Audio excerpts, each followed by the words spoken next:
Roy Lanceman.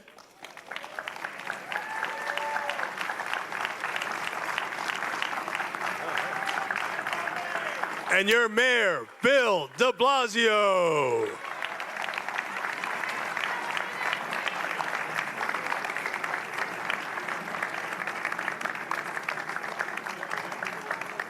Before we begin, I'd like to invite up Michael Wine to lead us in the Pledge of Allegiance.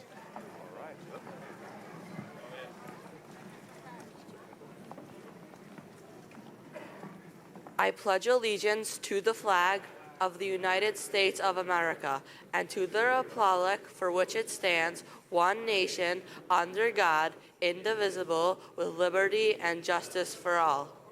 Good job. Thank you, Michael. I'd like to thank our host for this evening, MS 217, Principal Patrick Burns, Principal Burns, and our co-sponsors, the Briarwood Community Association, Fresh Meadows Homeowner Civic Association, the Greater Jamaica Development Corporation, Jamaica Estates Association, the Kew Garden Hill Civic Association, Palmanock Residents Association, and the Queens Jewish Community Council. All right. So I'd like to invite up your borough president, Melinda Katz, to give some brief greetings. Borough President Katz.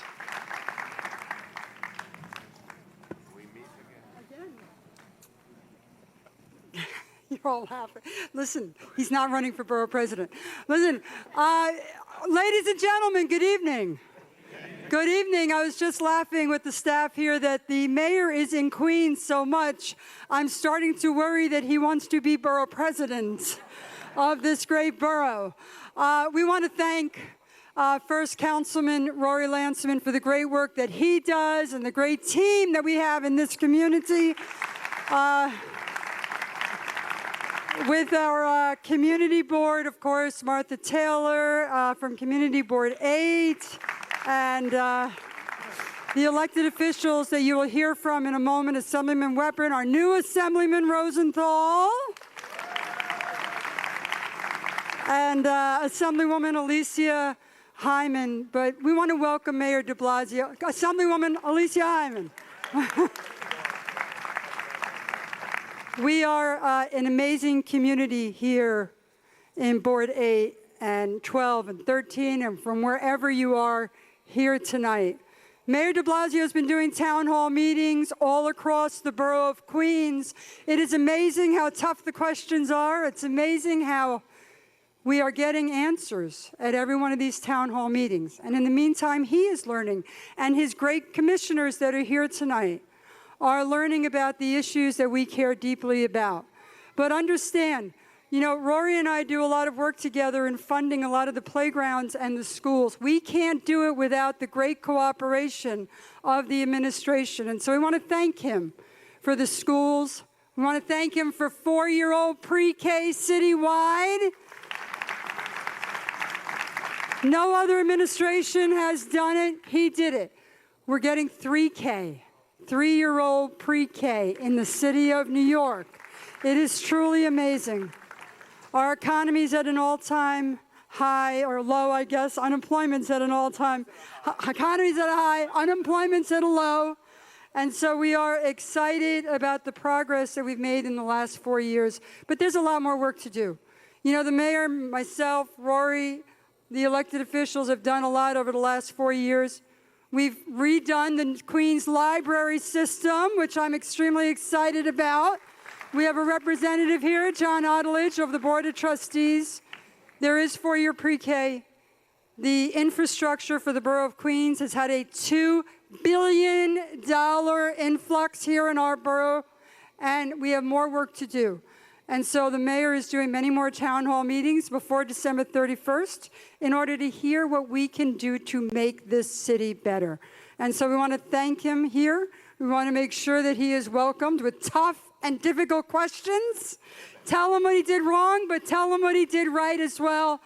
And Mr. Mayor, as always, we welcome you to our great borough and thank you for your involvement here.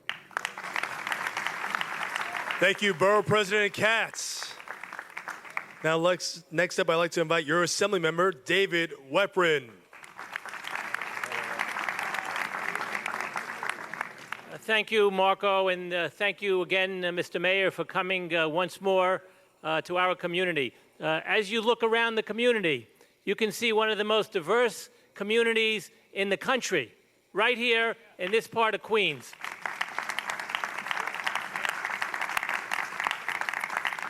More than 50% of my constituents are first generation born in other countries, more than 50%.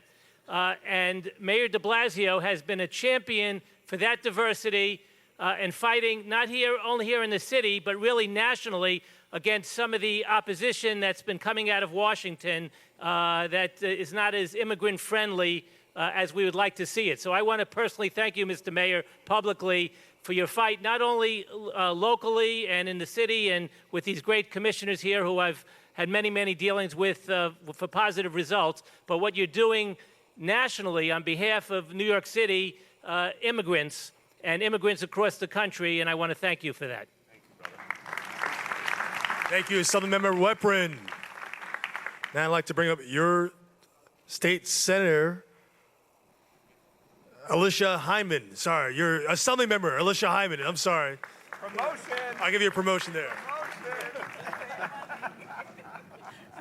Good evening, everyone. My name is Alicia Hyman, Assemblywoman from the 29th Assembly District. I proudly represent the communities of Rosedale, Lawton, Springfield Gardens, Adelaide Park, St. Albans, Jamaica, and Hollis. And I want to thank the mayor and our councilman, Rory Lansman, for the tremendous work that happens in the borough of Queens. Now, we have this saying, teamwork makes the dream work, and it does. It takes elected officials and community members to make this community and this city and the state great. And not only to the commissioners, but to the staff of the commissioners who do the excellent job in making sure the calls are returned and the work is done. Thank you very much. And that's my 30 seconds, right? There you go, there you go. Assemblymember Hyman. Now with that, I'd like to bring up, this time, your state senator, Leroy Comrie.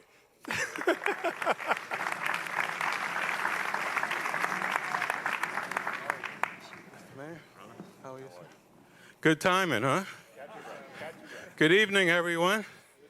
I just got here, so I'm a little out of breath, but I'm excited to be here today to share with you our mayor, who was just reelected. And this is a great environment for you to share with him, to find out, so he can find out your passion for the community. We're led by a great elected official, Rory Lansman, who is here this evening. This is his district. I'm honored to share Briarwood with him, and also with Karen Koslowitz, David Weprin, Alicia Hyman, and the newly elected Assembly Member Daniel Rosenthal. I got it. I'm out of breath. I'm working on it. I'm stalling for time, so we'll see. But yes, we bounce around, but we work together well, and I'm here to just congratulate all of you for being here this evening. You've taken time out of your schedules to come up to 217, which is one of the hardest places to park in Queens. But this is a great school. It's led by a great educational team. The principal here deserves a round of applause for everything that he's doing. And I look forward to hearing from you your concerns and issues as well. I want to tell you that Mayor de Blasio is someone that loves these types of forums. I don't get it. He'll stay here with you until the end. You will see how engaging he is one-on-one, how he loves to talk about this city and the issues of this city, and he is passionate about trying to be responsive. And he's not the person that the media puts him out to be. He's the person that truly cares about this city, and he will demonstrate that to you this evening. So again, thank you all for being here. As I look around, I see many people that are community activists, that are parents, that are business people, and all of you care about this city. So thank you. Thank all of to the mayor's staff for being here as well. And I almost caught my breath, but I'm going to get off the mic because I think I've taken too much time. And with that, I want to wish you all a blessed and happy and healthy holiday season. Remember to give back to someone during this season. Thank you very much. Thank you, Senator Comrie. Now I'd like to invite up your newly elected Assembly Member, Daniel Rosenthal.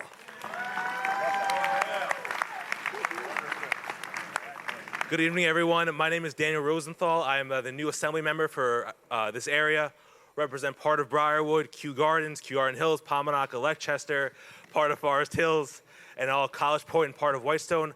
Really want to thank the mayor for coming out here. I think it's great that he's coming out here to each community and listening to each community's individual complaints. I want to thank Councilmember Lansman for arranging this this evening. Thank you. Thank you, Assemblymember Rosenthal. Now I'd like to bring up your council member and this evening's host, Rory Lansman. Thank you. Good evening, everyone. I feel like I'm entering a boxing ring the way that Marco does this, or a circus, one of the other. But it's not going to be either of those tonight. Tonight we're here for an informative, respectful conversation with our mayor, and I am so proud, Mr. Mayor, to, I will say, introduce you to this community, but you're the mayor for the whole city, and you know this community very well already. It is an extraordinary community, 150,000 plus people, a dozen so different, distinct neighborhoods, full of, as David Weprin said, the extraordinary diversity that we love and appreciate here in New York City, and diversity in many ways. Yes, we have people from every corner of the globe here in this district, but diversity, and we have homeowners, and we have renters, and we have people who live in co-ops, and we have people who are fortunate enough to be doing very well, and we have people who are struggling with the affordability crisis that you talk about so often. We have kids in public schools, and we have kids in private schools. And we asked you when you wanted to come to a community within the 24th Council District, we wanted you to come to Briarwood because we think Briarwood, I love all my communities, but we think Briarwood especially represents the 24th Council District and the wonderful city of New York. So everyone, you're not here to hear me make a speech. You're here to hear from our mayor. Ladies and gentlemen, the mayor of the city of New York, Bill de Blasio. Thank you very much, man. Appreciate it. Thank you. Thank you, everyone. I want to begin with the most important thing, which is to thank all of you. I want to echo the point that Senator Comrie made. This is a really great example of what democracy is supposed to be. You are here after a busy day. You're here because you care about your community, you love your community, you care enough to be involved, and you're bringing your concerns forward. It makes a huge difference to me to hear directly, to all my commissioners to hear directly from you. So I want to thank you, and I want to ask you, because this is such a great example of democracy actually working, please applaud your neighbor for being here tonight.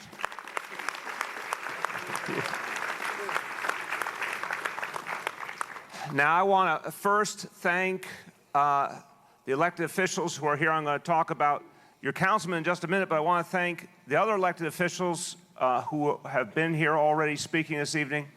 First of all, the borough president, where did she go? Borough president, you always move around a lot, borough president. Okay, good. That's very good.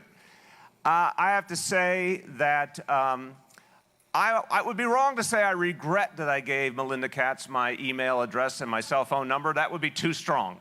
I would say Melinda Katz uses my cell phone number and my email address quite frequently to make sure I hear exactly what is needed for the people of Queens.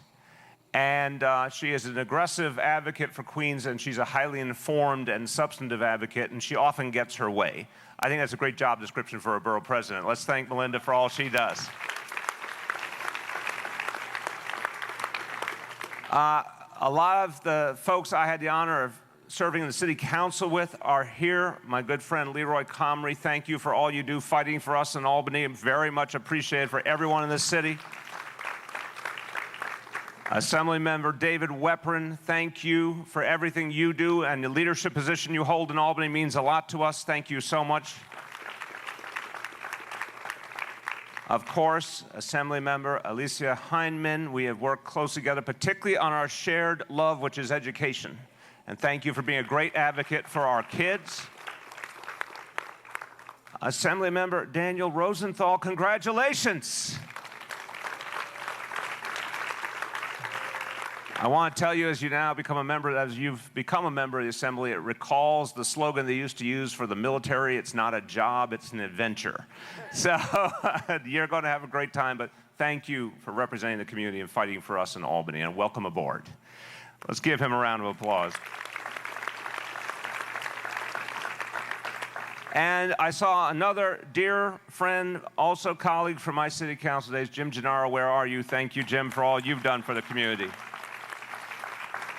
I feel like it's a reunion here tonight. I feel young again, guys. So I also want to note, again, I want to talk about your council member and all he does, but a special sidelight over here. I want to thank the members of my team, my administration, who are here, and I want to just tell you something important about them. But first, I want to say we are blessed to have the greatest police force anywhere in the country. Let's thank the leadership of the NYPD who are here.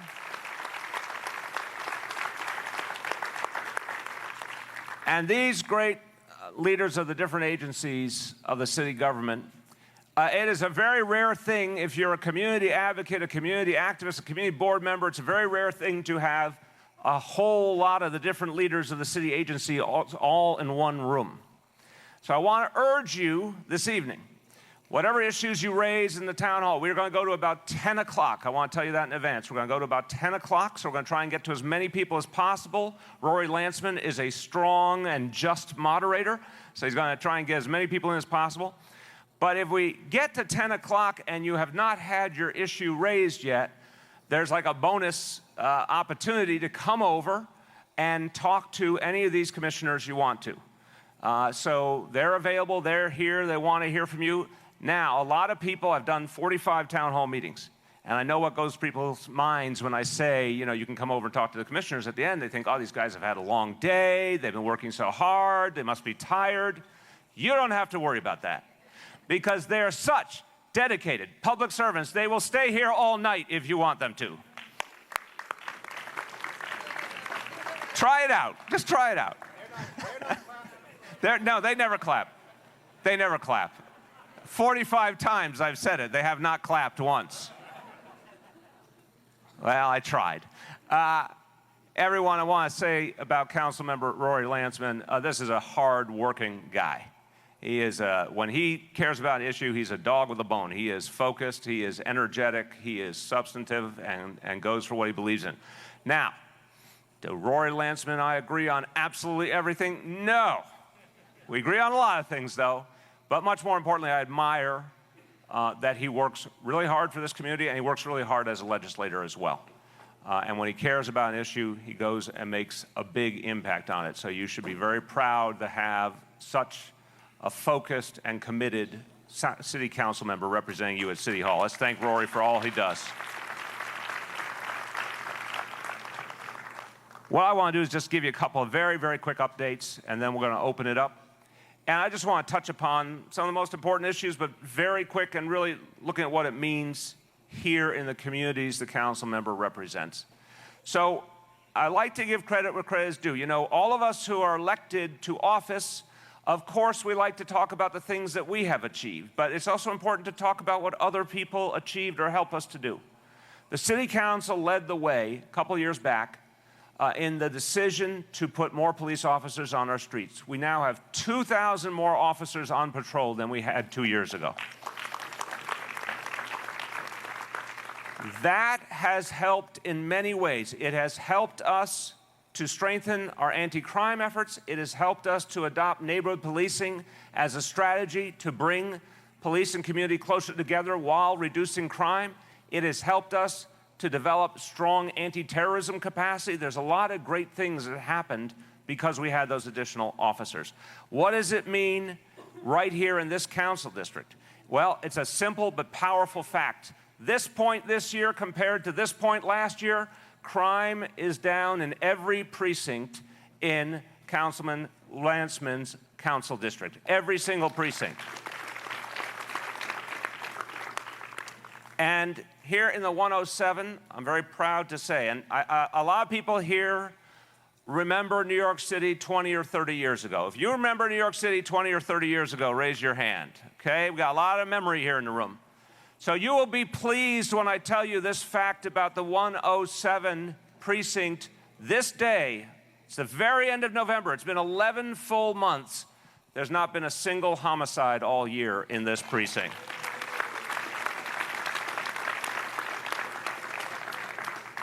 And another powerful fact, last year, there were 5 shootings in the whole precinct for the whole year. Now, one shooting is one too many, but for the whole precinct, the whole year, there were 5. This year, there's only been 2. Isn't that outstanding? Let's thank all the men and women of the 107.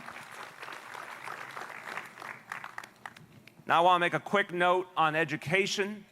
I appreciate very much what the borough president said about pre-K and 3K has been a particular passion of mine to achieve this for the city. It started with my own children, Kiara and Dante. When I saw what pre-K did for them, I fundamentally believed every child deserved it. And then I realized we should go farther with 3K. But let me tell you something, and I think the council member will like this a lot. So I've done 45 town hall meetings. And at each one, I talk about how much more pre-K there is today than there was 4 years ago. In a lot of places, it's doubled. In a lot of places, it's tripled. Council member, 4 years ago, there were 341 pre-K seats in your district. There are now 3,243 full-day pre-K seats in your district. That is almost 10 times as many pre-K seats as just 4 years ago. Score. Okay, you did good. And as we said, as the borough president said, 3K will be citywide. We got a lot of work to do. Let me do the disclaimer. We got a whole lot of work to do. We got to put the resources together. We need help in Albany. But 3K will be citywide by September 2021. That's going to be a whole new day for this city. Also, a big thing that is not well enough known. I want to do a little poll of the room, a little survey. Tell me, everyone, tell me the honest truth if you know this or if you don't know it. If you know that every middle school kid in New York City gets after school for free, and there's a seat for everyone, raise your hand if you knew that already. Very informed crowd. Good. You're better than a lot of town hall meetings I've been to. In many places, it's not well known, and we got to do a better job. I want to be very straightforward.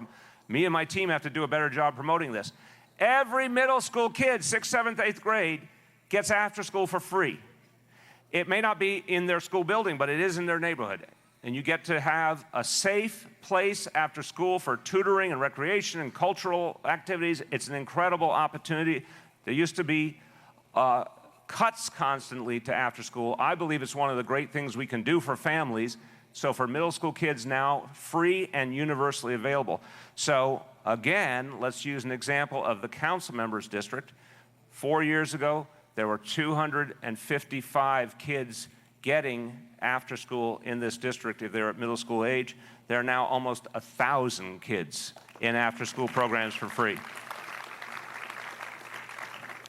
Now I'm going to talk about a couple other quick things, and one is for a lot of families in this city, for 400,000 New Yorkers, the reason they can afford this place is because they're residents of our public housing buildings.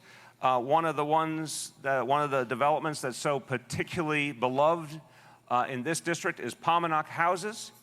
And Pominock Houses, though, had a problem. It had a whole lot of scaffolding up, and that scaffolding actually made it less safe and was not a good experience for the residents. This year, this is an amazing number to me, we've removed 23,000 feet of scaffolding this year alone from Pominock Houses to open it up and make it safe and make it a better place to live. Very proud of that. We also just finished, you can clap for that. And working together, we just finished rebuilding the Pominock Playground this month. So another great thing for folks who live there. And a wonderful thing that Pominock has distinction of being, it's going to be one of the first developments in New York City with solar power. So we're going to become a solar city. Jim Gennaro likes that. Used to be the chair of the Environmental Protection Committee. This city has committed, and it's very important, despite the mistake in Washington of stepping away from the Paris Agreement to address climate change, this city has doubled down in our efforts to protect the environment, to clean the air, and to address global warming. This city is going to reduce our greenhouse gas emissions 80% by 2050. And one of the ways we're going to do it is to put solar panels in a lot of places that don't have them now and really rely on alternative energy. So Pamonaca is going to be one of the first places. So as you move around the neighborhood, you're going to see a greener neighborhood, and that's good for all of us. And one quick note for Shelton House, the tenant association there has a room that they have needed some work to improve. They've needed some air conditioning. I know this has been a concern raised us by the council member and others. We are going to put the money in to make that room good for the tenant association there at Shelton House. Now, something everyone cares about who drives or takes a bus or is on the road, which is the quality of our streets and our roads and the fact that a lot of them need to be repaved. We have made a major, major priority, and a council member has been a big believer in this in the budget process. Repaving our streets is both better for the quality of our life and also for our safety. If you got a street that's in horrible shape, it's not safe to drive, it's bad for your car, it's bad for your quality of life in so many ways. We've put $1.6 billion into a long-term repaving plan. Now, what does it mean for this council district? Well, it means last year we repaved 43 lane miles. That means one lane of a road, 43 lane miles last year. We have done another 35 lane miles in this council district just since this summer. So a lot of repaving going on, including key corridors like Horace Harding and Union Turnpike and Parsons Boulevard.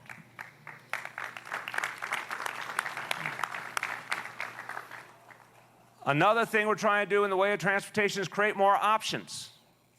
A whole lot of different things we're now building to give people different ways to get around the city. And one of the things that's worked the best is select bus service. We announced a few weeks back 21 new select bus service routes. They allow buses to move a lot quicker, very, very popular with people getting to work. 5 new select bus service routes will be in this council district. So there's going to be a lot more mass transit available to the people of this district. So you can get places faster. And finally, parks. We all know, I want to say, I bet a lot of people in this room had the same experience I had, that we spent a whole lot of time in parks when our kids were growing up, and we didn't have much of a backyard, but the park nearby was our backyard, and that's where our kids spent so much of their time. We want every park to be great. I know Councilman Landsman has been particularly focused on a part of Flushing Meadows Corona Park called Willow Lake, and on creating an outdoor classroom there. And he has put a lot, I want to give him credit where credit is due. He put almost $2 million into this effort. And we're going to add another $800,000 to finish it and get it done. So those are a couple of updates. I'll conclude by saying I look forward to the discussion tonight. I always say at town hall meetings, we try and get things done. If we hear an issue we can act on right away, we try and act on it right away. If there's an agency you need to pay attention, we try and get them to move immediately. If there's something that you want to know my view on, I'll tell it to you, even if it may not always be the most popular position. I'll try and tell you the real straightforward position. But every one of them is an opportunity for me and my team to learn and to figure out how we can serve you better. So thank you so much for this opportunity to be with you.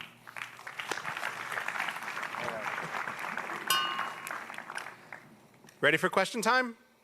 Good, good, good. So I'm going to be, I guess, moderating tonight's town hall meeting. I'm going to be calling on the questioners.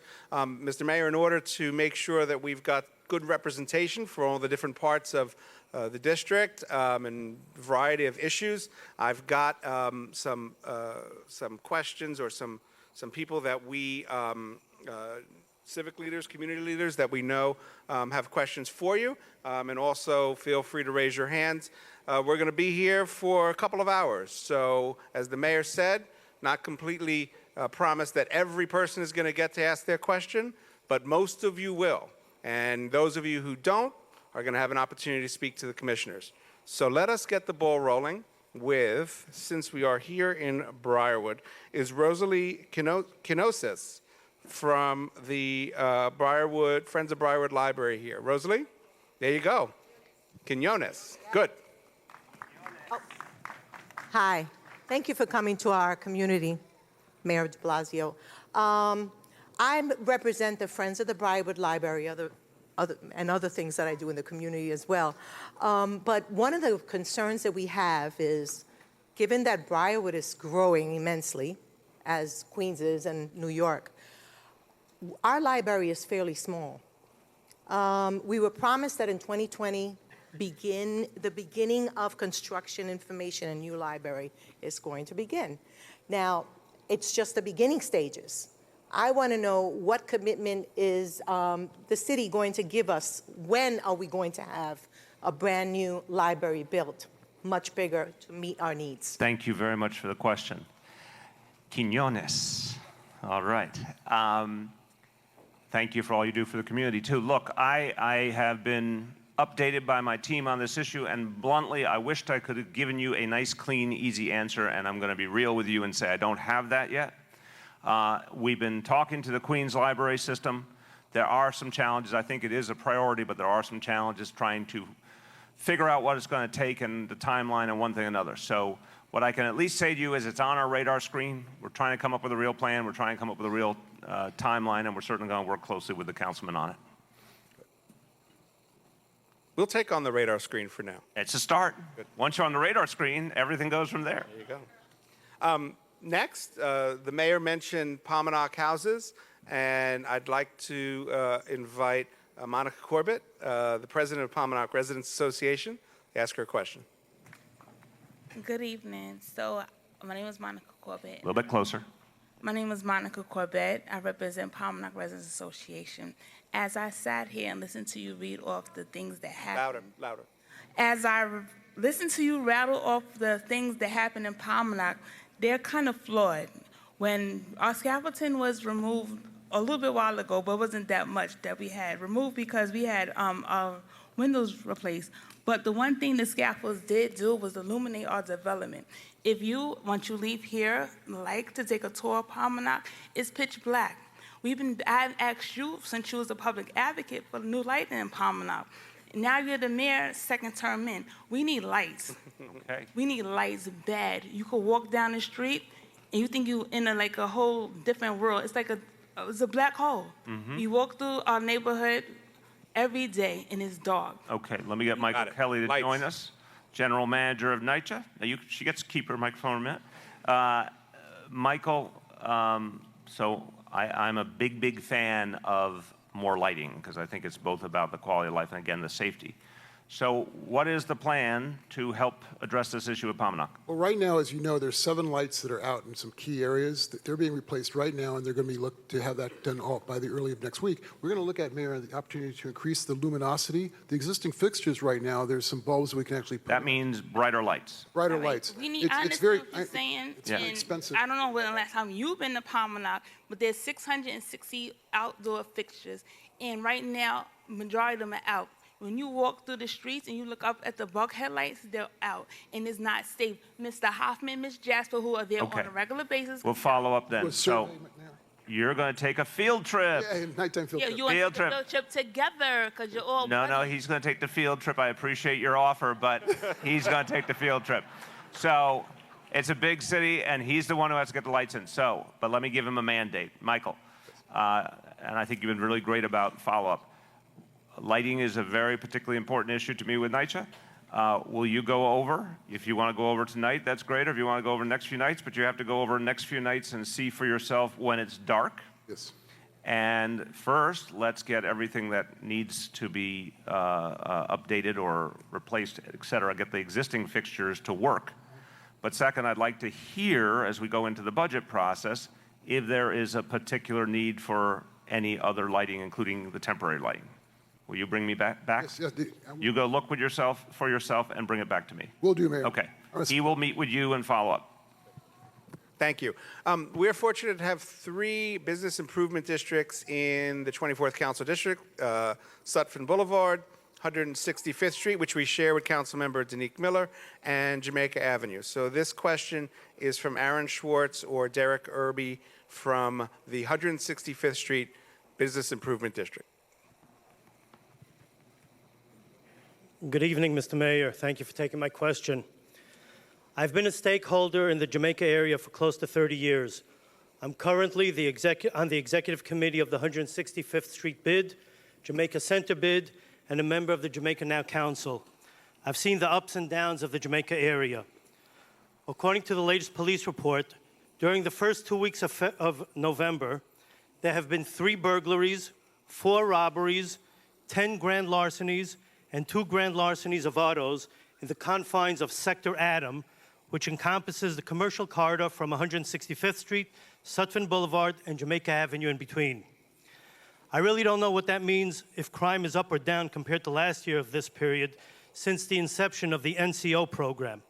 However, I can certainly tell you that the quality of life has deteriorated considerably since the start of the program.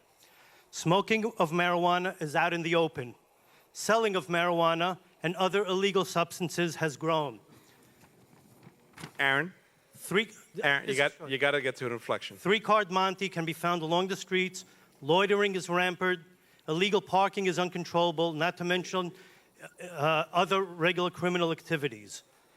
After 4 o'clock at this time of year, when the stores should be busy, customers are avoiding the area, and store owners are vacating because there's no foot traffic. Okay, I think I do get the point. Let's get the precinct to come up. First of all, I want to start by saying, look, I take it very seriously. We don't tolerate, I want to make sure everyone understands this, we don't tolerate quality of life violations. I'm a big believer in quality of life policing, and I do believe the neighborhood policing strategy, which comes from the historic experience of Bill Bratton and was really created specifically by Jimmy O'Neill for New York City, is about addressing quality of life problems, is about creating a more responsive reality in each local part of each neighborhood.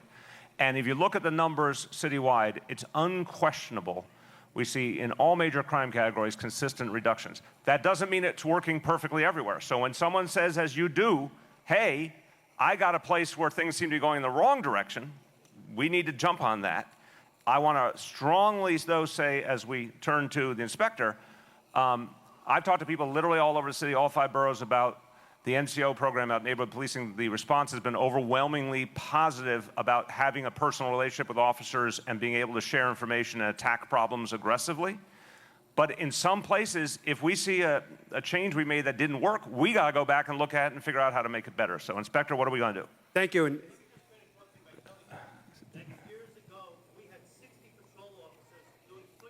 Okay, I want to respect you, but I also want to say we're going to get to everyone tonight. We can't do a lot of give and take. I hear you, your core problem loud and clear. Inspector. Thank you for that question. It's good to see you again tonight. You originally mentioned some statistics. Actually, crime on Jamaica Ave in that corridor for the city for the year is down. Since our last meeting a couple of weeks ago, when you requested the cameras, immediately we followed up with that. We've already been approved. We've already done an on-site survey. You're getting 10 cameras, 2 on Jamaica and 165, 2 on 89 Avenue and 165, and then 6 cameras in that strip of stores. So right off the bat, we heard you. We got you 10 cameras.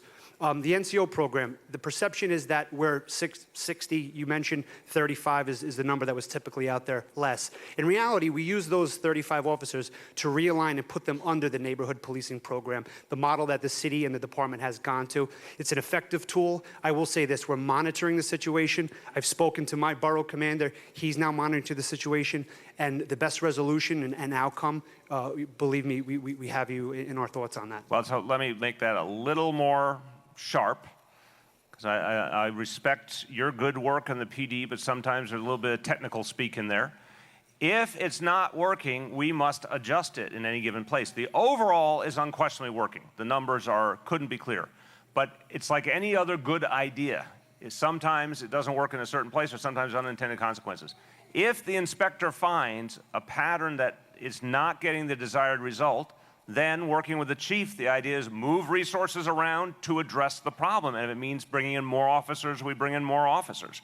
So I want to reinterpret what you said to say, if you see things move in the wrong direction consistently, you will then change your strategy accordingly. Yes, sir. Excellent. Thank you. Okay. We also have 3 wonderful community boards, CD 24, Community Board 7, Community Board 12, and Community Board 8, which we're in now. And now we're going to have a question from the chairperson of Community Board 8, Martha Taylor.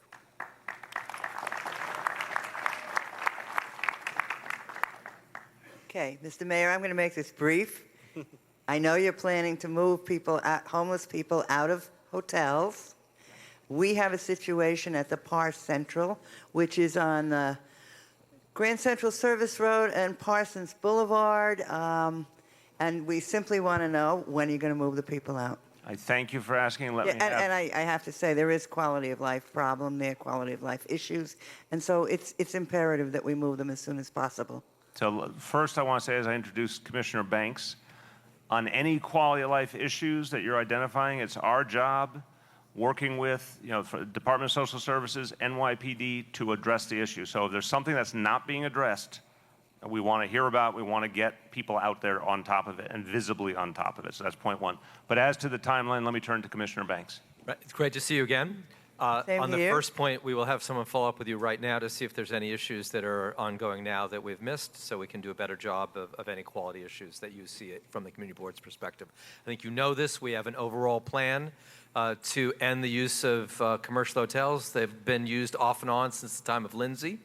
Over the next couple of years, we have a 5-year plan to end it, but I'm happy to tell you, working directly with your council member, and we're working on an effort to end that one sooner rather than later. And we're going to be working very closely with him to deliver a timetable on that. Okay? If I can, regarding the quality of life issues, we're aware of the location. I can't speak about ongoing investigations. We do have an ongoing investigation at the location, and we do, as you know, address the quality of life issues in the area. We pay attention to it all the time. There's cops out there daily, as you well know. So we're paying attention to it. We are aware of it, and we'll take care of it.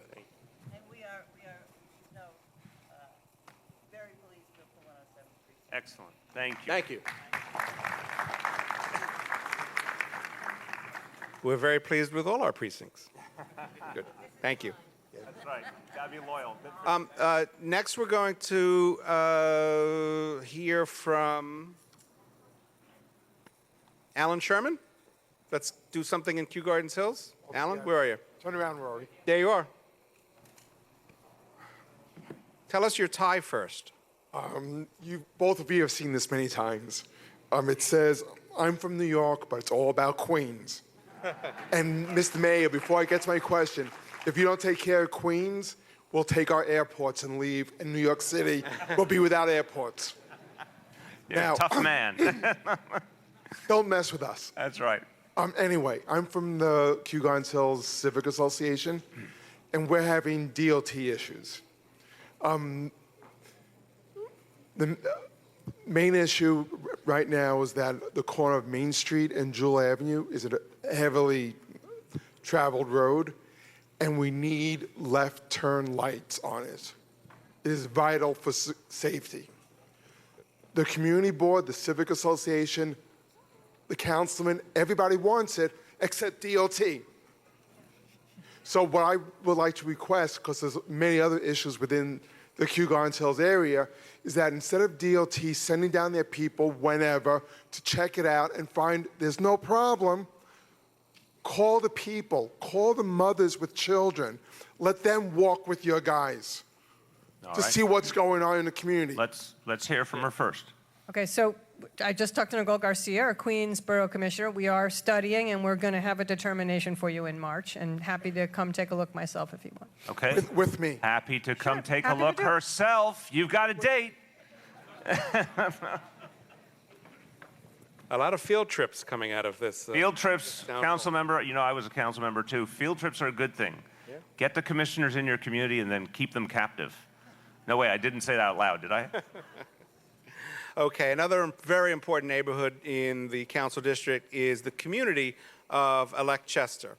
And is Troy Walcott with us? Troy? There you go, sir. You're up. Good evening, Mr. Mayor. I'm one of 1,800 Local 3 members currently out on strike against Spectrum Cable for 8 months now. Since Spectrum has taken over, they've shown a pattern for disrespect for not only the New York elected official, but it seems like every state that they're going to. I know both you and the governor have spoken about your disdain for the treatment of us here in New York City, not only us, but their customers. From what I have seen so far, though, only you have actually done steps to do something to try to go after them for their bad practices so far out of the two of you, so I wanted to thank you for that up front. Secondly, in a Wall Street Journal article that came out recently, your office put out a request to see if any other companies would be willing to offer internet service for New York City. So my question is, have any companies yet shown interest in coming to New York City? Is New York City looking at any company in particular that they would like to service the city? And as far as us, lastly, we're some of the most highly trained technicians in the U.S., period. Us, along with some of the displaced Time Warner staff that was here prior to Spectrum coming in, we used to have a value on customer satisfaction. If a suitable company cannot be found, will New York City be willing to take us on and be the provider for New York City, thereby solidifying working conditions, bring extra revenue to the city, and even possibly lowering the cable bills for everyone in New York City? Thank you for the question.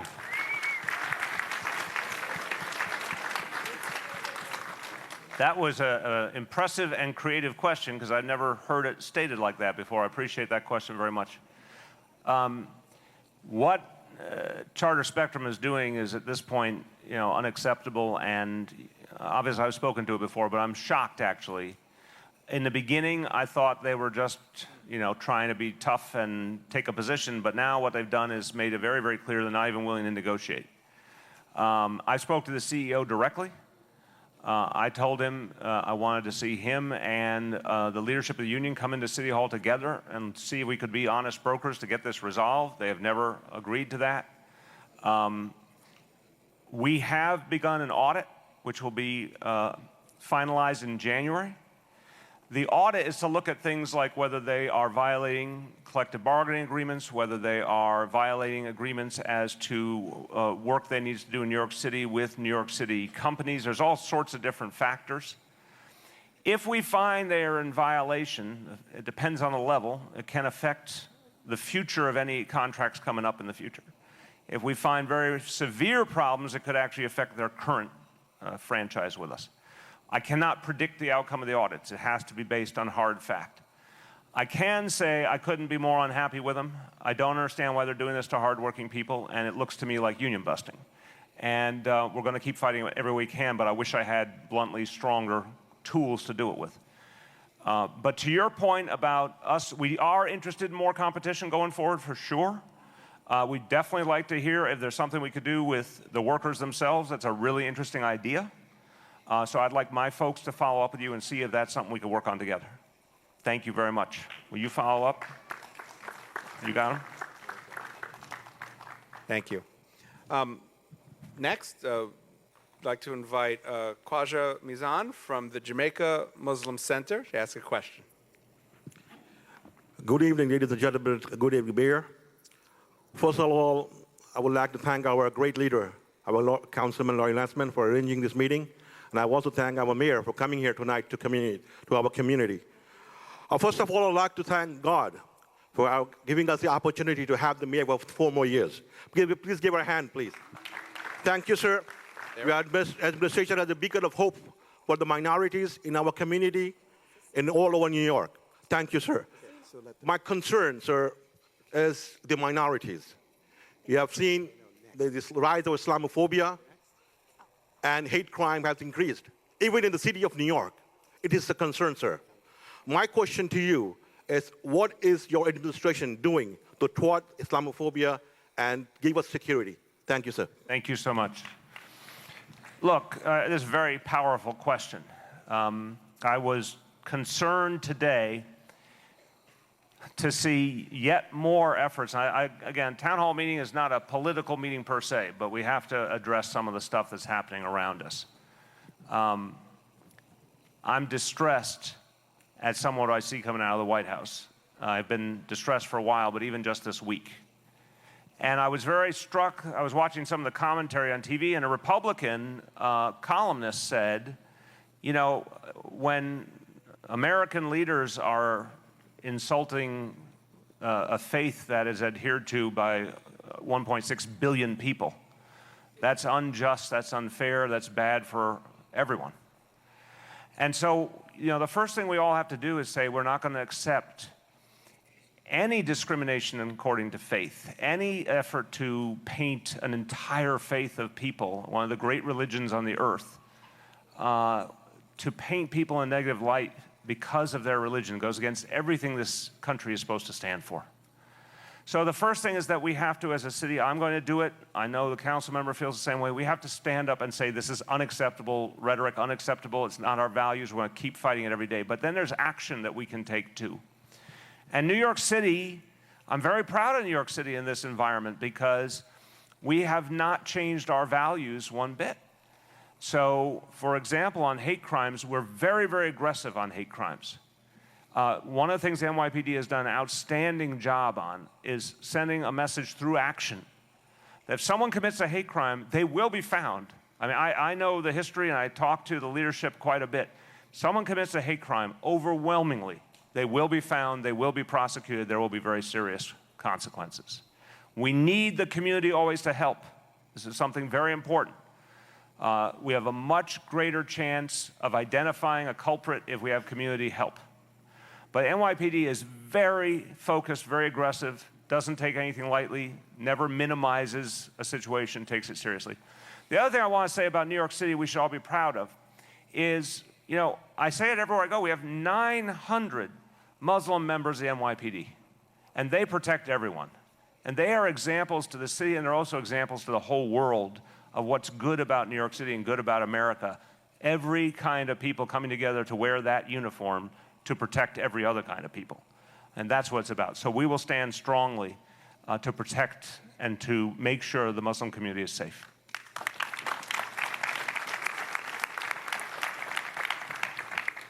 Now, Mr. Mayor, we have a special question. Sam Verstandig and Ekra Muhammad, they're going to do a duet. Maybe. Getting fancy around here. Ready? You're up. Big loud voice. Mr. Mayor, my name is Ikra Muhammad, and I am currently a student at Alma Moore School in Parsons Boulevard, Fresh Meadows.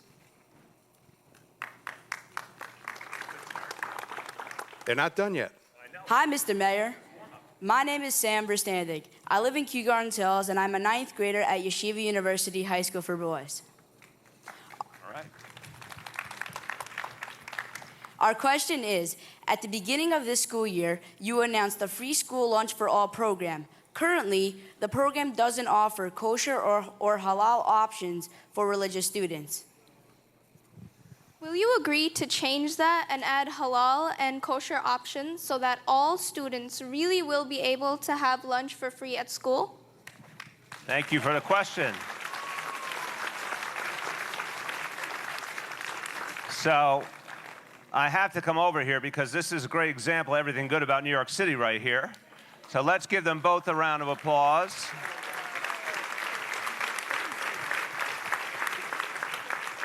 And I want us to be proud as New Yorkers. In a lot of the world, this would be hard to imagine. But here, it's an everyday thing. And that's something we have that we should be very proud of. We should, help the world to understand better. So I also love, Councilman, you love it when a coalition comes together. Well, they've got a smart coalition here, common cause.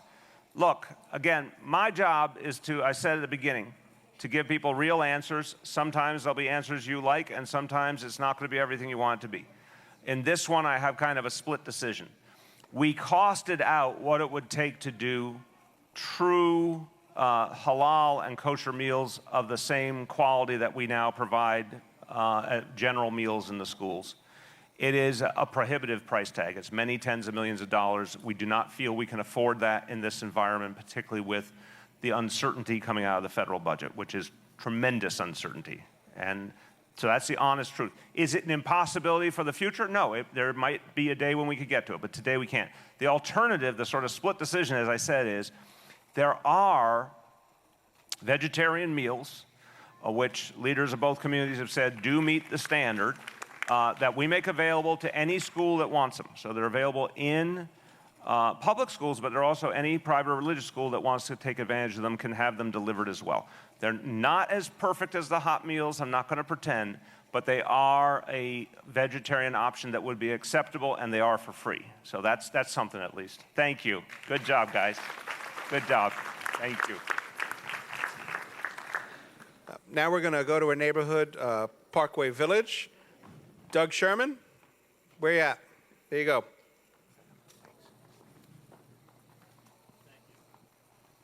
Thank you, Mr. Mayor. I just want to say thank you, and in particular for the recent repeal of the cabaret law. That really means a lot to the dance community. It only took 91 years. Yeah, exactly. And Rory, thank you too for your service to our community. I serve as president of the board of directors for Parkway Village, and I also serve on Community Board 8. And Parkway Village has recently we're in the process of completing close to $20 million in capital improvements to our infrastructure.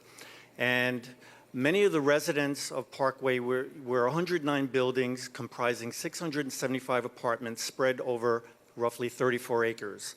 And it's one of the greenest canopies for several miles around in terms of Parkway Village's location.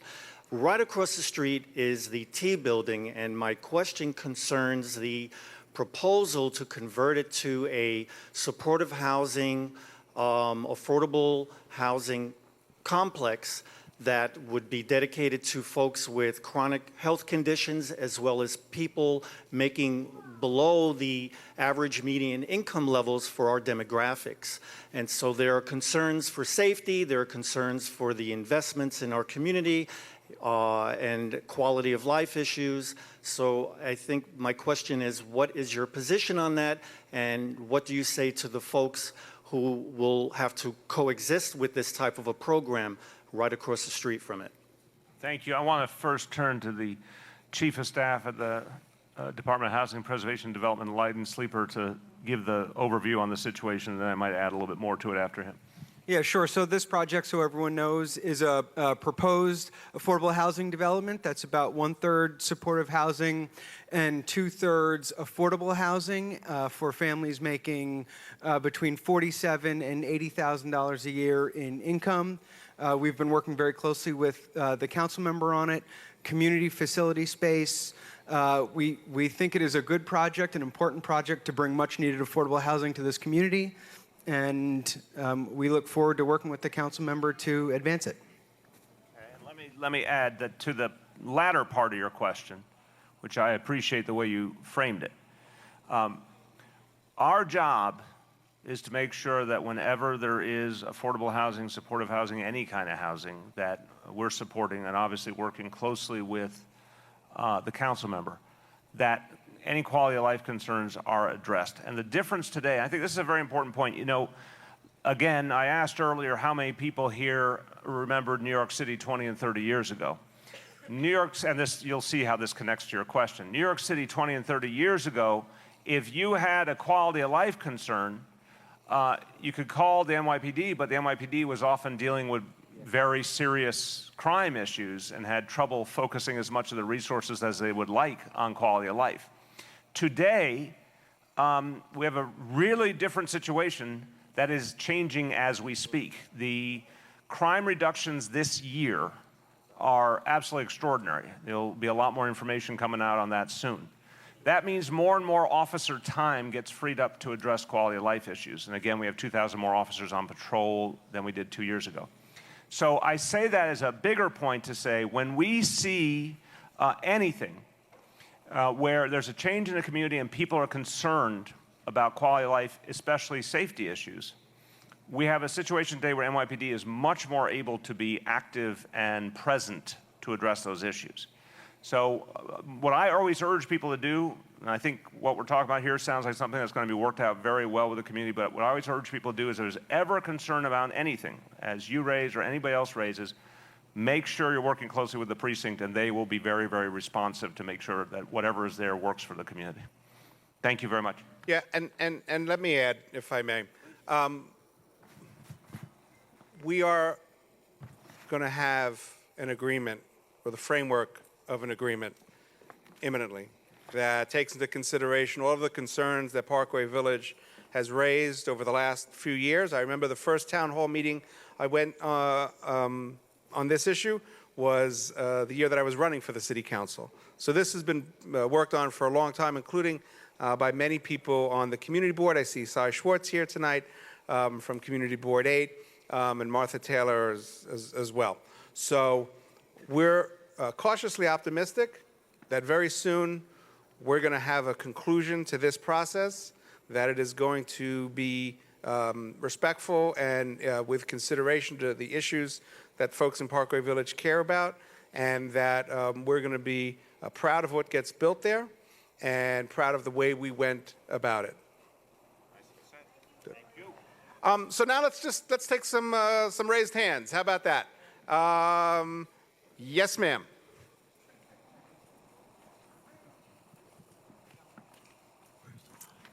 Good evening. I was practicing the 5-second rule by raising my hand and getting picked first, so that's exciting. My name is Venus Ketchum. I'm a parent and community leader in Southeast Queens and School District 28. I wasn't expected to be picked first. But you raised your hand. The power of positive thinking. My son attended PS 161, District 28's best kept secret in Richmond Hill. He now attends this extraordinary school, my first choice middle school. Okay, I'm going to stop you because you're a wonderful person, I can tell, but I want to just caution everyone, too much preface. Okay. Okay? Oh, I got because it. we got to make sure we get to as many people. So what's Definitely. your concern? My concern is diversity in education and your view on busing kids to thriving districts.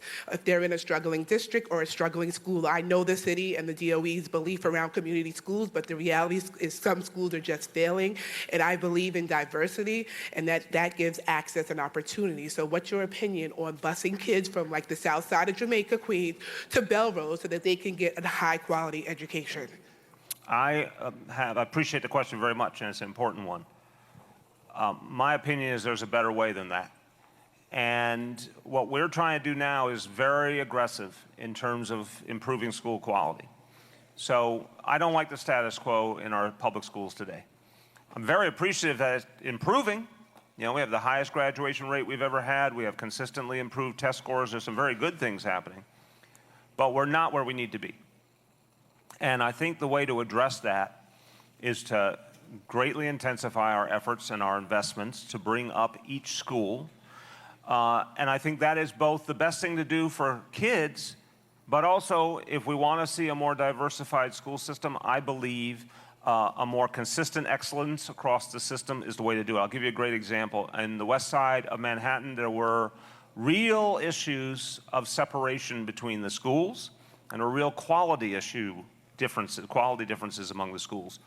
And we worked very closely with the local council member and the community education council to come up with a vision that would simultaneously improve the schools that were having less success and encourage a more diverse population in each school. We found a way to do that, and it's working already, because in the end, parents make choices based on what they believe the school quality to be. And I always say, you know, I'm very used to the discussion in this city. I was a school board member back when we had school boards. I'm used to the discussion in this city where parents very lightly say that's a good school, that's a bad school. That should not be possible. We shouldn't allow that concept, because we should invest to the point that you don't have a bad school, quote unquote bad school anymore. So the Equity and Excellence Plan aims to do that. I have seen schools that were troubled turn around in 2 years, 3 years, 4 years, and you can do it very quickly. And that's our goal. So no, I would not think about taking kids a long way away from home to try and get to a better school. I want to fix the ones we have. Thank you. We'll just go through all the sections. And young man.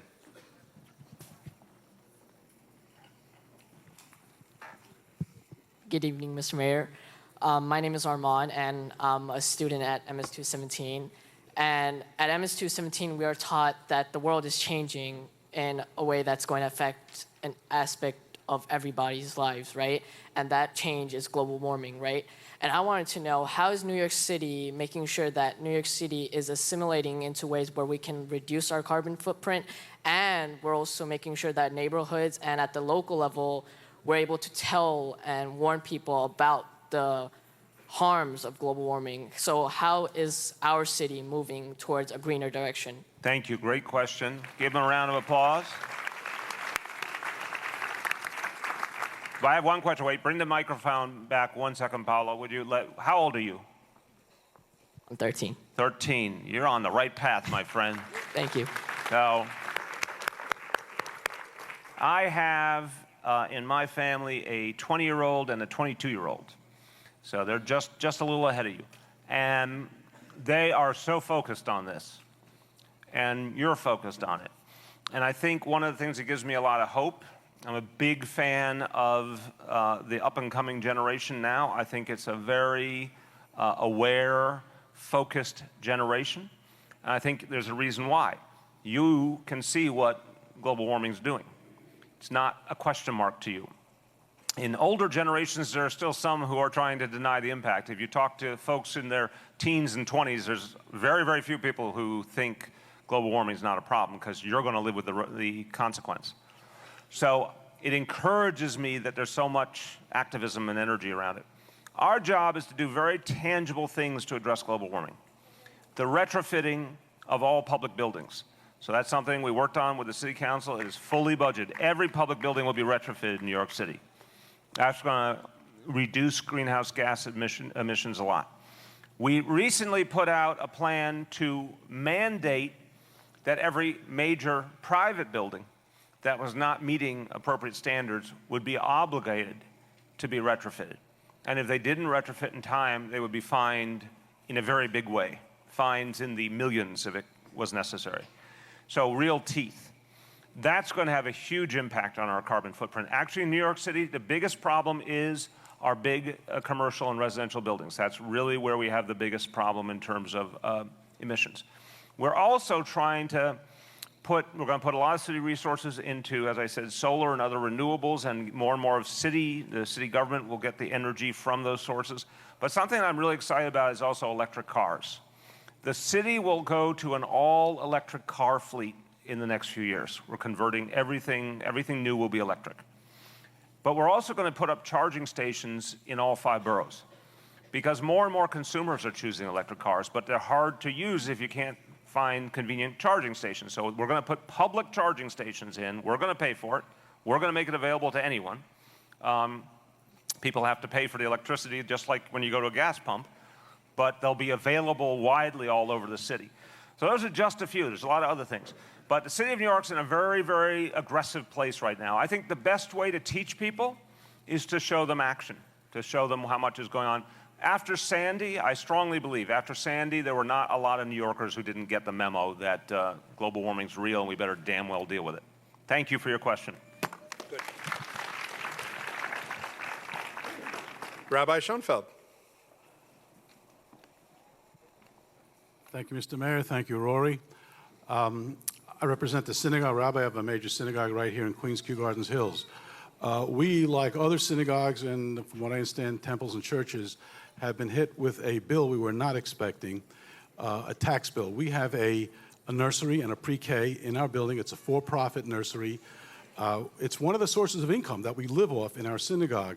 We suddenly get a bill, a tax bill, with penalties for $123,000 going back 3 years. It's crippling to us. We tried every avenue of appeal. We got as far as reaching the assistant finance director for the city. And then we're told that you're not going to get youth grants and other grants because besides this thing, you also have a sidewalk violation, you have a door violation. It's like the city's like an all-frontal attack on a religious institution. And Rory has been very well. He's fought his darndest for this. But so far, we had to actually shell out the $123,000. Nobody was willing to open up a door for us. We're crippled. And I wanted to know if there's any way, we're in the process of appeal, Is there any way we can possibly take this up within the city government? Well, we will definitely look at this at a senior level. I'm kind of shocked by that number, and I'm sure you're more shocked by that number, and I'm sorry you're going through that. When you started raising the question, I was hopeful it was about another piece of the equation where I think we did resolve an outstanding issue. Let's just address that for a second. What was the fire department? There were some fire department charges. And did you have that problem? Now, no outstanding charges on the property. Right. No, but just did the fire, stay with us. Your frustration is clear and understandable. Did the fire department issue get resolved? Yes, it did. Good. Okay. So Rome wasn't built in a day. So one step at a time. So, okay. I don't know. I don't have an easy answer. I don't think you have an easy answer. I think we need to bring this up the chain of command to Commissioner Jiha and see if there's something that can be done here that's appropriate. I have to stay obviously within the law, but we want to see if we can not have an onerous situation, particularly given what you're doing to help kids. So let me make sure, if you will, let's bring this to the commissioner and let's see if there's anything that can be done appropriately. We'll follow up. We'll review all your issues. Thank you very much. Okay. Yeah, I'll do it. Yes, good. Okay. Yes, sir. Sir.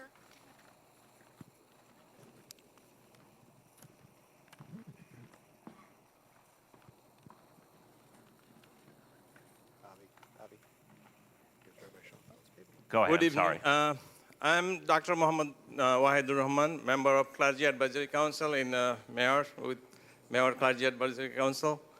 I mentioned one time before, as the Islamophobia and all this thing happening, first of all, I would like to congratulate you and congratulate all the NYPD members. They're doing an excellent job.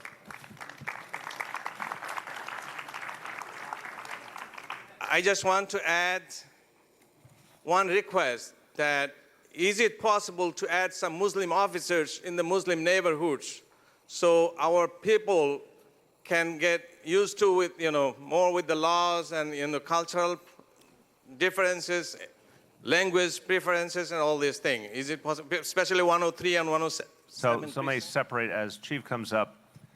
So we want every community well represented. And in our graduating classes, I speak to the graduating classes regularly, and it's fantastic what's going on. More and more residents of the city. In fact, the latest graduating classes have been increasingly majority New York City residents. People of all backgrounds, lots of different languages, more and more women officers. I mean, there's a lot of great things happening.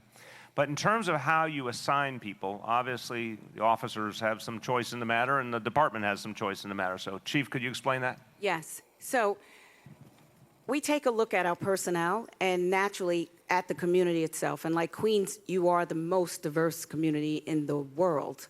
So it's not a problem if you feel that you don't have the representation that you need in your community. It's a simple request of personnel. We review our staff, and if we have to move people around, we will.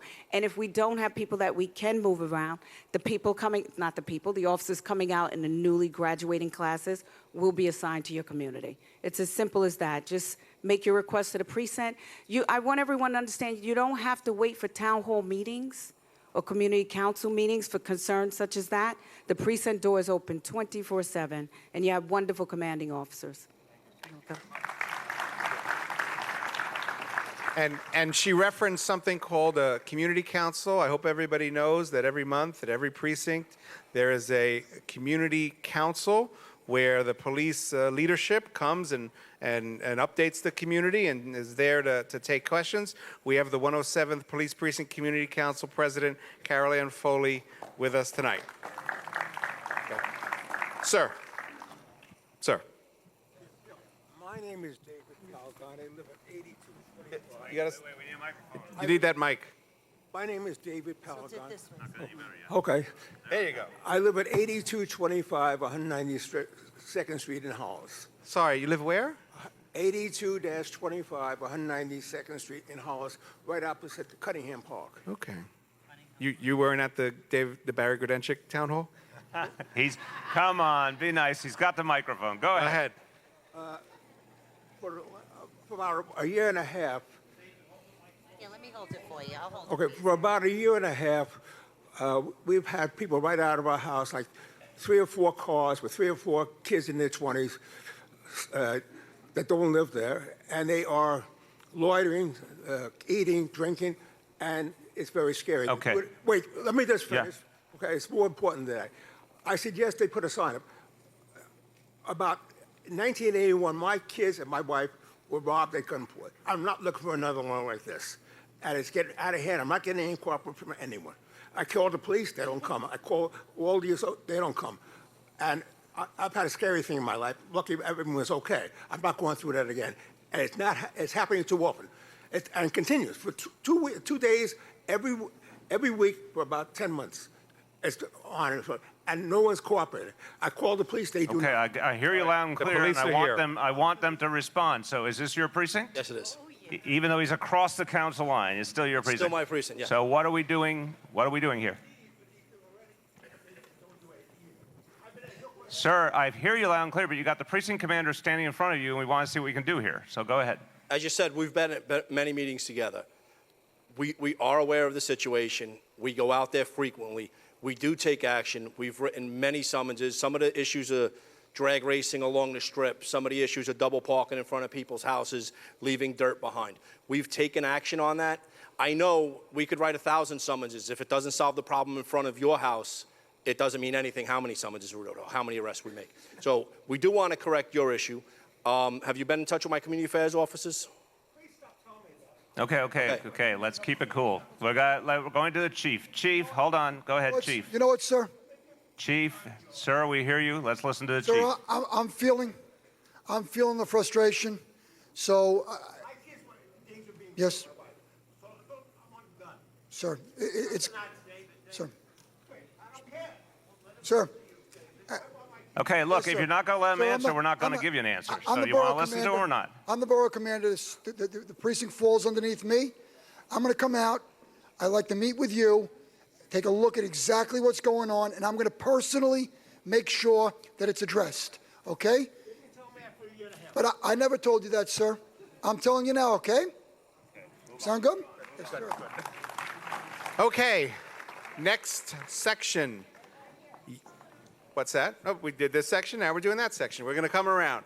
Yes, ma'am. That's it, you won. Come on. Thank you, Mr. Mayor and Councilman. My question is two. Most of the activity I see, and thank you so much for this meeting tonight, most of the activity I see such as this happens on the north side of Hillside, but I'm at 14825 89th Avenue where the Civil and Supreme Court are. I don't see a lot of activity like this in that area. So one is my request to have some of these meetings on that side of your councilman district. I want to ask you, I'm sorry, I'm going to make a good example of you. We don't do 1 and 2. Everyone does 1. I'm going to let that one go because it's generic, but listen, everyone, seriously. 1 topic, 1 question to each person so we can get to the most people. So what is your question or concern? My question is in reference to the young as the not so young. Youth services. I work for a city agency. Wait, one thing. Is it youth or is it the not so young? I will do the youth first. Okay, you got the youth. What do you got? The youth, I'm concerned about youth services. We have people like myself on the community level working with the young people. We get a lot of complaints about the young people, how rude they are. They have no manners, no respect, but they also have to have someone who's willing to train them like they trained us. And so we have people like myself who are doing that on grassroots level, but when we reach out for assistance, we go through a lot of red tape. When you say assistance, what do you mean?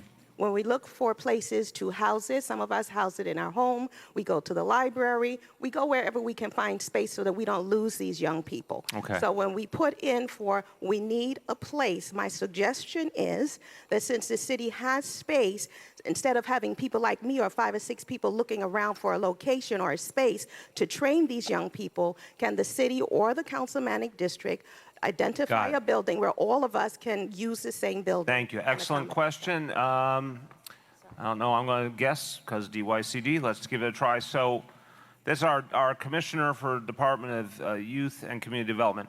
So, Commissioner, if you've got people working with young people in the community and looking for a space publicly supported they can work out of, can you help on that? Yes, I mean, we have community centers here. We have a Beacon Community Center, so they're open at night. So if you want to volunteer, the space is available. Or if they have an existing, I you think have the difference, if they have existing program, existing effort that needs space, can we double up? Can we be Yeah, creative I with mean, that? there's space available that you can co-locate with. Good.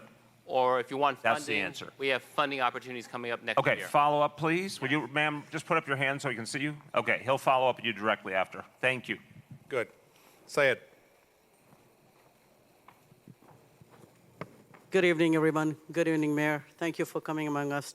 On behalf of our community, we would like to congratulate you on your second term as the mayor of the great city of New York. Jumping to the question, we have Desi Senior Center, which is located in Jamaica Muslim Center. It not only serves the Muslim community, it's open to seniors of all faiths. We've been in existence for the last 4 years. And I will take this opportunity to thank our council, Rory Lansman. He was very instrumental in establishing our senior center. Right now, we are open 3 days to serve our community. Yep. When we started, we had only 50 members. Now we have jumped to 200 plus. Okay, what's the punchline? Punchline over here, Mayor, is how can you, with long list of your accomplishment, how can you help us in going from 3-day service to 5-day service? See, I like this question.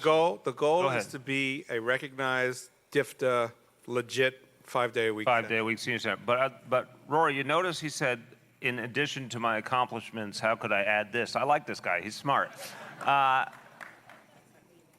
Okay, so your new best friend is right here, our Commissioner for the Aging, Donna Corrado, who is very concerned about this issue, and she'll speak to it, but I want to say the methodology for achieving it, DIFTA's got to do some work, and it's also going to be a matter of our budget process, which is about to begin for the upcoming year. And this is also on my radar screen because it's been brought up here and in other town halls. So, Commissioner, how are we going to proceed to see if we can do this? So we've been working very closely with your executive directors, and we're very well aware of your need for a 5-day-a-week center and the great job that you've been doing for many years to get your center up and running. So it is a budgetary issue. It's something that we're working on at the department and with the administration, and we hope to have some news going forward. And the commissioner has been very helpful from even before she was the commissioner on this. Ben. You got to get a mic. My name is Ben Haber. I'm about to celebrate my 90th residence, 90 years in this There you go. county of Queens. When former Mayor Bloomberg decided Willis Point was a blight and the area had to go with loss of hundreds of jobs and their dependents, he closed his eyes to the fact that if there was a blight, it was caused by the city and not the small shopkeepers. While collecting sewer rent, there were no sewers. While collecting real estate and other taxes, not a dime was spent on the infrastructure. In connection with the approved Willis Point 2008 plan, Mayor Bloomberg promised the Community Board 7 it would have input in the development process. He lied about it. He picked the Wilpons and billionaire real estate people and didn't care what the community thought. They never intended to do the Willis Point plan. They wanted a gambling casino, and when that didn't happen, it was dormant. You are aware these billionaires then came up with a claim they could not afford to do the Willis Point plan unless they were given the right to usurp Flushing Meadows Corona Parkland, on which there existed the Citi Field parking lot. Ben, you got to get to the... Yeah, no, but you asked the same question a couple of weeks ago, right? Just Okay. No, I got good memory. So I'll answer that. What you did say, you were right. You said Willis Point must have affordable housing. I compliment you on that. thank you. You hedged on a mall on Parkland. We're going to have to squeeze you further on that. I like this guy. First of all, are you really 90? Are you 90 years old? 90 at the beginning of January. Give him another round of applause for that. That's very good. You're. Right. What the public. I'm coming to the answer. Your energy levels are not diminished because I've seen you now in 2 town hall meetings. Okay. So look, I want the part of why I didn't go into more detail is because I'm still waiting to hear more back on the current state of things. You know there was a lawsuit, and you know that. No, we won the lawsuit. I know. I'm saying. We won it. Do you want to let me answer? Go ahead. Okay, that's big of you. Thank So, we obviously, anything with Parkland, want to make sure that Parkland is kept whole. But the point I was trying to make to you the other day is, our driving interest is affordable housing. We want to go back to the original plans as much as possible and focus on affordable housing, not on malls and not on these other things. I am expecting an update soon from my team on what we can actually do, because there's still been a lot of aftermath since the lawsuit was determined. But my goal is to, I don't want to do what the previous administration did. I want to be very clear. I did not like their approach. I want to go back to the original intention of the City Council to have an affordable housing focused plan. Obviously, I want to preserve Parkland. I will have more to say publicly on it soon. I'm awaiting a briefing from my team. Thank you very much. Thank you. Good. And now that we've resolved our little disagreement about the Flushing Meadows Corona Park Alliance, by all means, squeeze them as much as you can. Amen. There you go. Delwar, where are you at? Go ahead.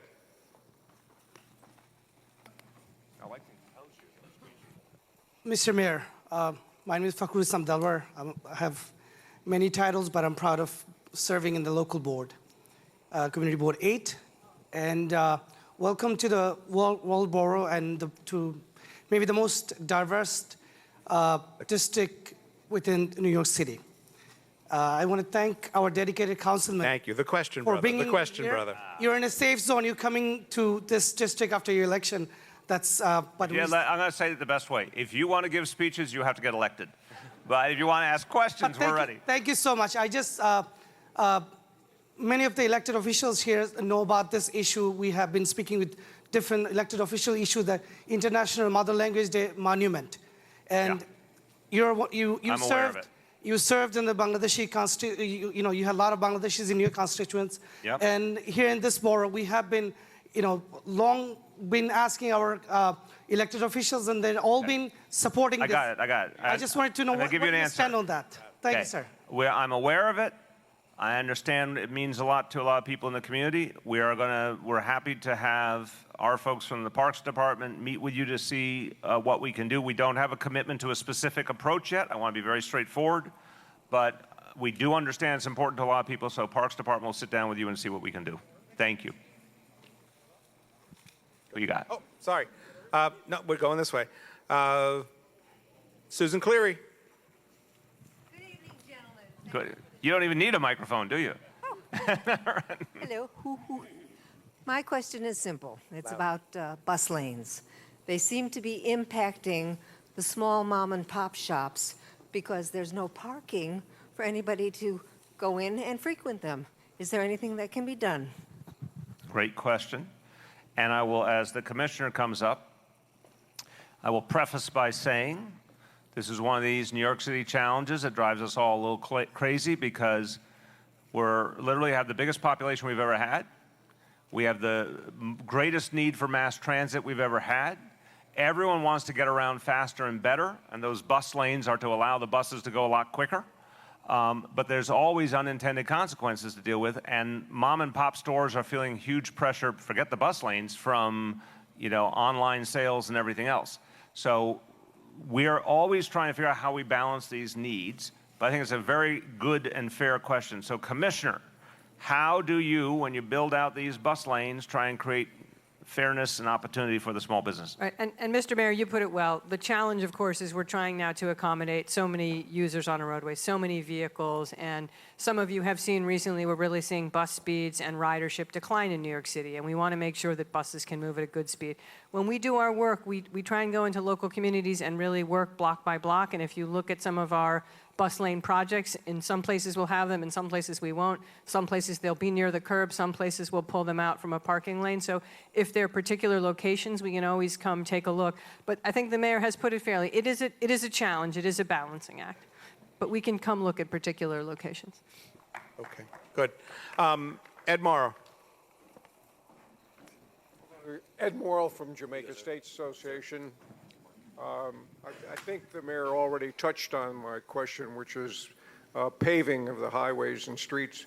And we see a lot of progress, no question, but for some reason, Union Turnpike, which you mentioned, has been paved except for the area from Utopia to Francis Lewis Boulevard.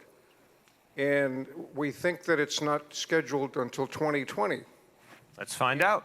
My car's not going to hold up that. Yeah, it's like, this is an emergency. Yeah, we have heard about this location in preparing for this meeting, so we're going to talk to our roadways division and get you a quicker date on that portion. Oh, thank you very much. Okay, we will speed it up. Thank you for raising it. That's it. Nita Jain. Thank you, Rory. Good evening, Honorable Mayor One second. and all other respected. Wait a second. Just wait a second. I'm sorry. It's okay. It's okay. I need his attention. Thank you. We're waiting for you. Don't worry. Go ahead. Go ahead. Good evening, and good evening to all respected guests here. I'm Dr. Nita Jain, district leader, and I'm proud to say that I'm a district leader from Councilman Rory Langsman's district and Assembly District 25, Part B in Queens. Without praising Mayor's work, as he said, whatever he does for our children, education and health. I'm not praising you. I'm coming to the question. Thank you. Not question, my request. As we all know that we got Lunar New Year and Eid, 2 days holiday in our public schools in New York City. My request and my community request is to add Diwali as a holiday in public school in New York City. And I know your concerns about the data and all those things. I have collected plenty of data on your concerns, which I can provide you later on, not taking your time too much. But this is my and my community's request, and I really want to work with you on that. Thank you. I appreciate the question a lot, and thank you. Thank you very much. I appreciate the question, and I always appreciate people who go and do their own research and try and help us figure out a solution.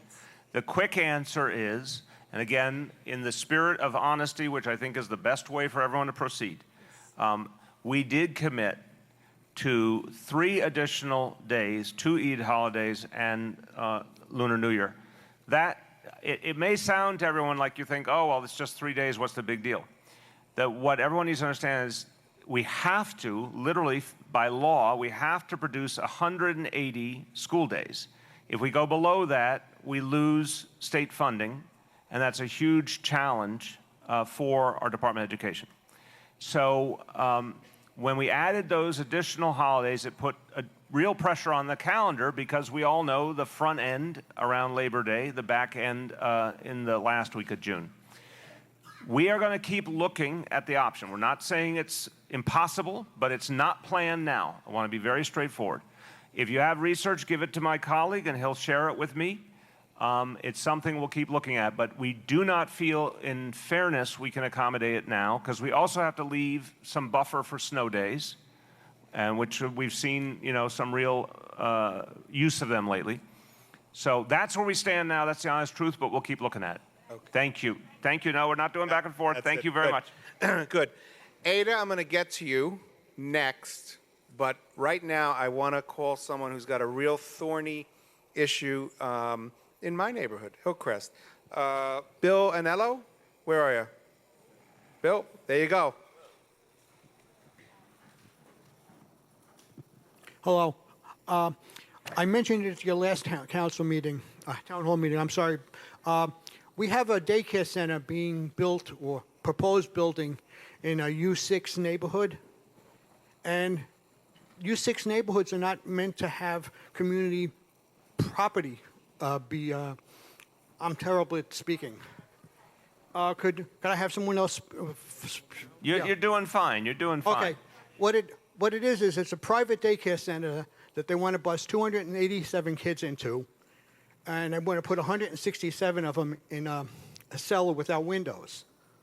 In an already congested area where we have Fresh Meadows itself has approximately 21 daycare centers now, and we have 3 schools within a 5-block area, which traffic is atrocious. Okay, tell me the street one more time. 67th Avenue and 172nd Street. Okay, I want to check with my police colleagues. That is, I think this is the site we talked about in the prep meeting, right? Same site?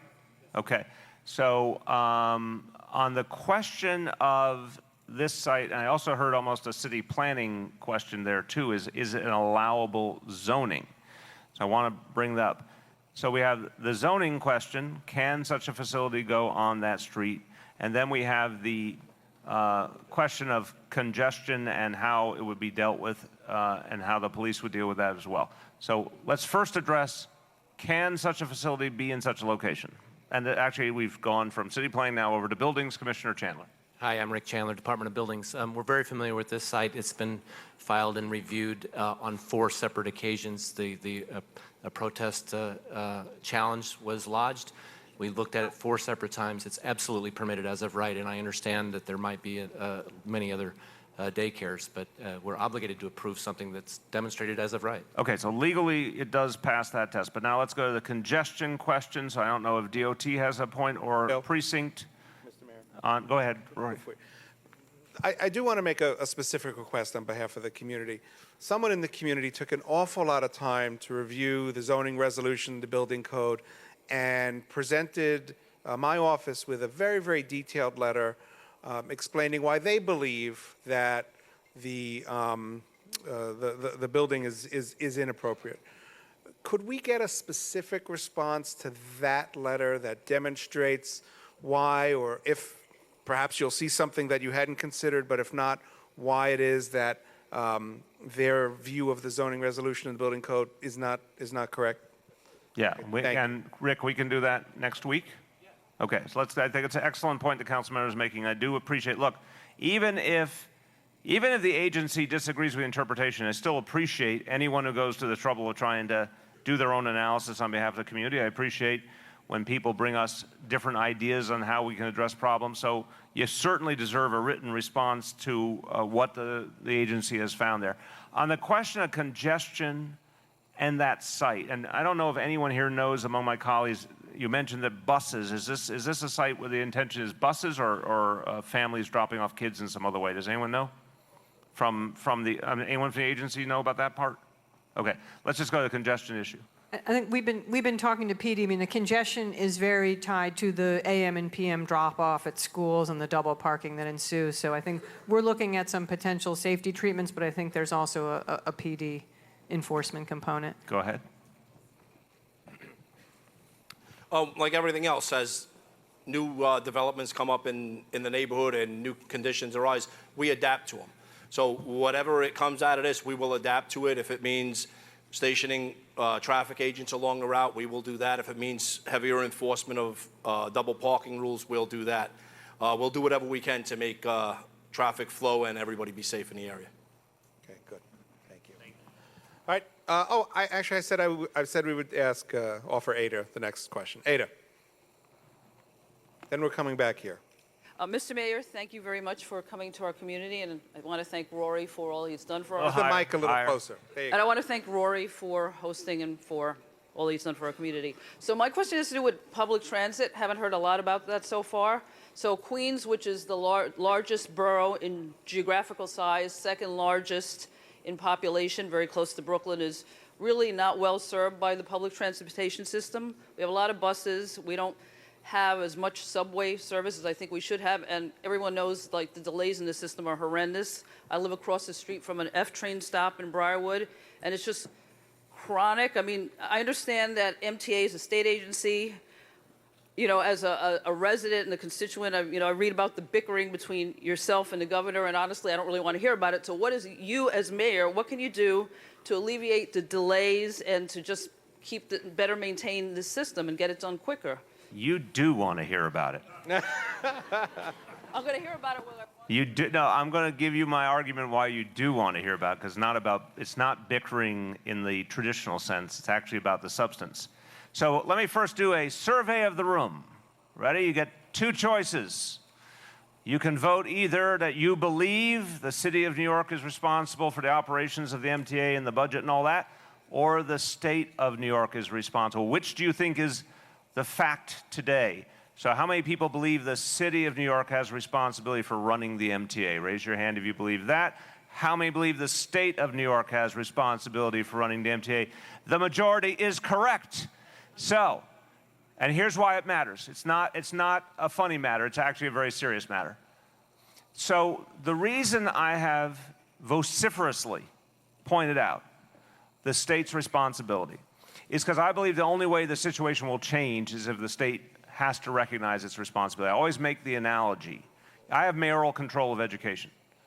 1.1 million kids. We didn't used to have that, you remember. Now we have it. If you have a problem with the school system, I am ultimately responsible. You have a problem with policing, I'm ultimately responsible. You have a problem with DOT, I'm ultimately responsible. If you can't say that about the MTA, nothing will ever get resolved. So we have to start with who's actually responsible. The governor of the state names the leadership, assigns the budget, the whole thing. That's the beginning of fixing the problem. The second thing we have to do is get a permanent large revenue source for the MTA. Their problems are based on investments that were never made, maintenance that was never done, the basics, the things, the electrical systems, the wiring, like really basic stuff. There's not enough money to do that on an ongoing basis, so something has to give. I propose what I think is the fairest solution. I honestly believe it is both the best, the fairest, the most sustainable. I believe it's the thing we can get done, which is a millionaire's tax. It would be a tax on people who are millionaires and billionaires in New York City only. So those suburban legislators could vote for it and it wouldn't affect their constituents. You may have noticed there are a lot of millionaires and billionaires in New York City. And we estimate that the tax could give us about $800 million a year. That would allow us to do a really big chunk of the work that needs to be done to fix the underlying realities of the MTA, and it would be permanent. I think it should be a permanent tax that will really give them the assurance of a revenue stream. It also would allow us to do the fair fare, which is the half-price MetroCard for lower-income folks, and open up a lot of opportunity. So it's not, our dear friends in the media love to portray, oh, it's a feud and it's bickering. No. I have a particular vision of a millionaire's tax. The governor has talked about a congestion pricing vision, but has not put forward a specific plan. This is a fight you want people to have. You want these plans have to be put forward and fought over so one of them gets chosen and the MTA finally gets the revenue it needs. So I think we're in the process now of actually getting to an ultimate plan, an ultimate solution. And then I want to hold the state accountable. I also want to say, and it really bugs me, the state took almost $500 million out of the MTA that was earmarked tax money for the MTA, and they diverted it to other things, and I have insisted that money go back. So these are fights we actually should be having to protect strap hangers in the city. Commissioner, you want to add anything? The commissioner is on the MTA board, but not in the majority on the MTA board. I will only add, and the dilemma has come up tonight. You know, you're right here in Queens. You don't have as good subway connections as you have in Brooklyn, for example. And obviously, a lot of people are driving, but as the population is growing, the roads are becoming more congested. So we have been turning more to trying to improve bus service. We've just done Woodhaven Boulevard Select Bus Service, a 15-mile route. But, you know, a lot of battles around that route. And as the mayor mentioned, we have 5 more Select Bus Service routes we're looking at in this area. So we do hope, at least within the city's control, we can help make bus service better. Okay. Jim Gallagher. Thank you, Mr. Mayor, for coming out, and Councilman Rory Lansing for putting this great program together, and everybody. I'm going to get directly to my question, all right? I'm requesting limited bus service on the Q88 bus line. Definitely need it. It runs from Queens Village all the way to the Queens Mall. One of the major stops is my own agency, DEP, where I work for it. I don't. My commissioner is here tonight, so I got to be careful. But many times, the buses are just... Wait, I got to interrupt you. You're supposed to say, because I want to get to work first thing in the morning, because I'm so excited to get to work serving such a great commissioner, right? It's true. Okay. Yeah. Because I'm helping you out here. But seriously, in our community, we have one of the largest public high schools, Francis Lewis High School. We got the largest Catholic high school, St. Francis Prep, St. John's University. Now, this is not, forgive my ignorance, this is not SBS, right? That's not SBS. Okay. It's just limited bus. So this is plain old MTA. Over a year ago, and it got rejected, so I'm requesting that they can look into it. Many times, it just passes up the second bus stop when many people are... I got you. My point is this, again, on SBS, at least we put some of the money in so we have some control. On traditional bus routes, that's the MTA problem again. Go ahead. But we can certainly, I'll come talk to you afterwards. I mean, we certainly talk to the MTA, and sometimes when we see important routes and we hear requests from constituents, we try and make the case with them. So happy to I talk to greatly you about appreciate it, and thank you again. Here's the funny thing. What's really on his mind is the status of the Brinkerhoff Cemetery. Clearly. A lost opportunity. I think it'll come up anyway. It just did. Okay. Oh, you put it into play. You cleverly put it into play. Nicely done. Well, if you look behind the curtain, it's not so clever. Okay. We're changing. We're going to talk about the cemetery. Go ahead, Dottie. That's a very important topic, Mr. Mayor. Hi, I'm Dottie Lewandowski, your Queens Parks Commissioner. Councilmember Landsman and the Borough President have allocated funding which will allow us to acquire a property. It's a privately owned. We are going to acquire it. We're in the process. There's a uniform land use process that needs to be reviewed. The application is just about to go in. Once that goes through, it's a process very quickly. DCAS can then negotiate a price with the owner, and we can purchase. Okay. Good news story. Good. Thank you. Very good. This section. Ma'am. Good evening. I am a guidance counselor at a large public school, this large public school. We serve as many city schools do, a significant population of students in temporary housing who already face myriad obstacles to their educational success. The shelter system is not designed to support these children's learning. I want to know what the city can do in terms of providing these students better opportunities, whether it's through internet access in all sites that are housing families, whether it's through ensuring that families are relocated to shelters when needed within their community so that children can remain in their school of origin.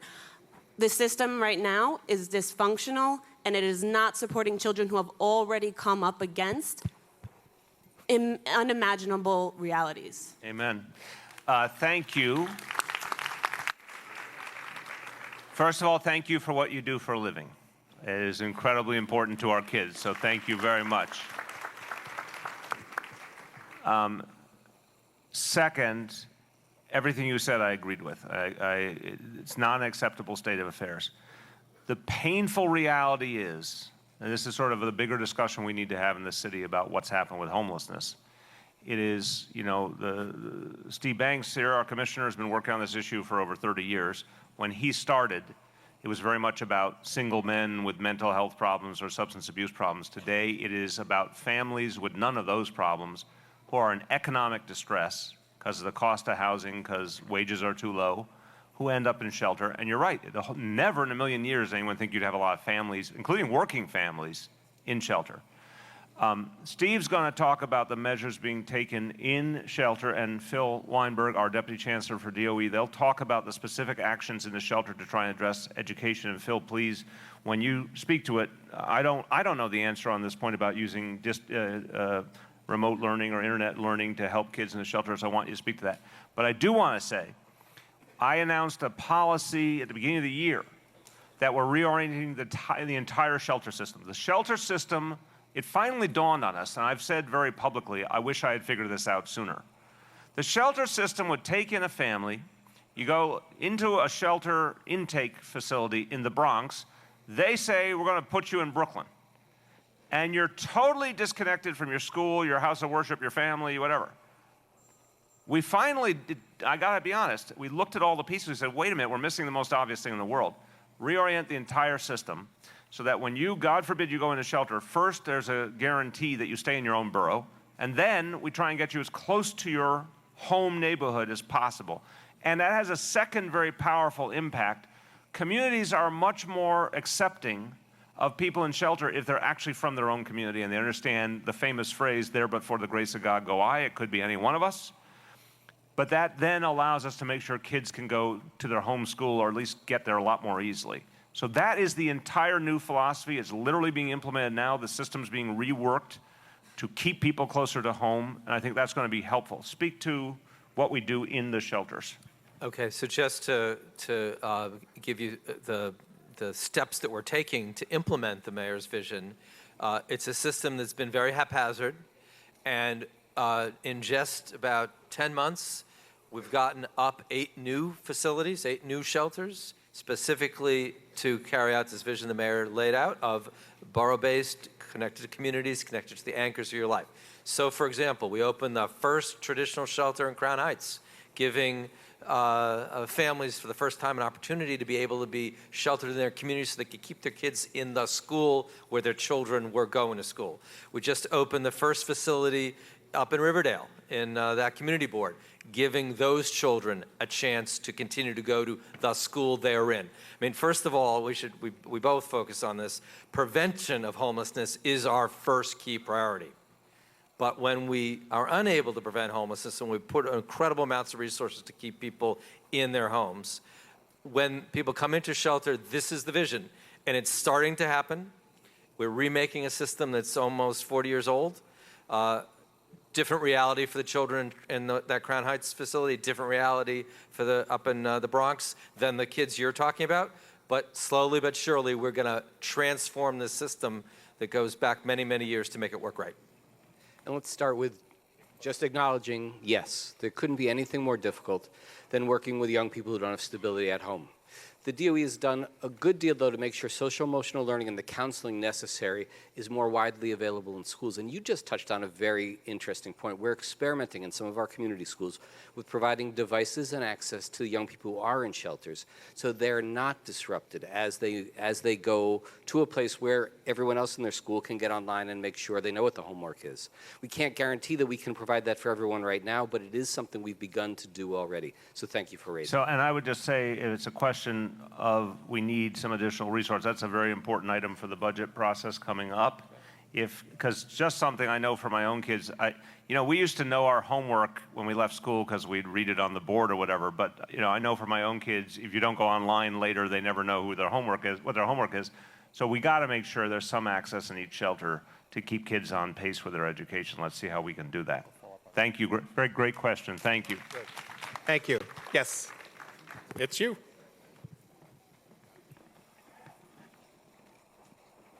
Good evening.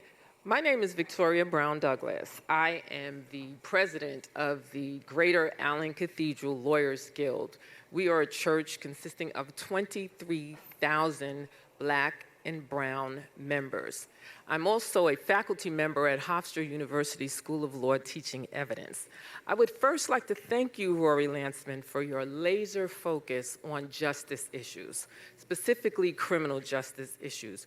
You've done a tremendous amount of work in that area, and I would love to see you consider a seat at the district attorney's office. Whoa! It's a good night for Rory Lantzman. It's been a great night, folks. Thank you, everyone. And Mr. Mayor, congratulations on being the mayor. We are very happy to have you in that seat. Thank you. And please send the First Lady thank you from the Lawyers Guild for her laser focus on mental health issues in the youth community. Thank you very much. That being said, I'd also like to add... I can tell you're a lawyer because there's a preamble. Come on, you've been waiting patiently, but tell me your issue. Yes. First of all, Jamaica Avenue is fine. It's thriving. We, 23,000 people... You get one issue. Choose your issue carefully. Okay, we do not want more police... Choose your issue carefully. Is that your issue? No. Okay, what's your issue? It has to do, it's a justice issue, though. Currently, there are institutional providers serving our population. We have Queens Law Associates, we have the Legal Aid Society, we have the Children's Law Center. Prior to that, there were entrepreneurs, lawyers who had their own shingles, had their own business serving that population.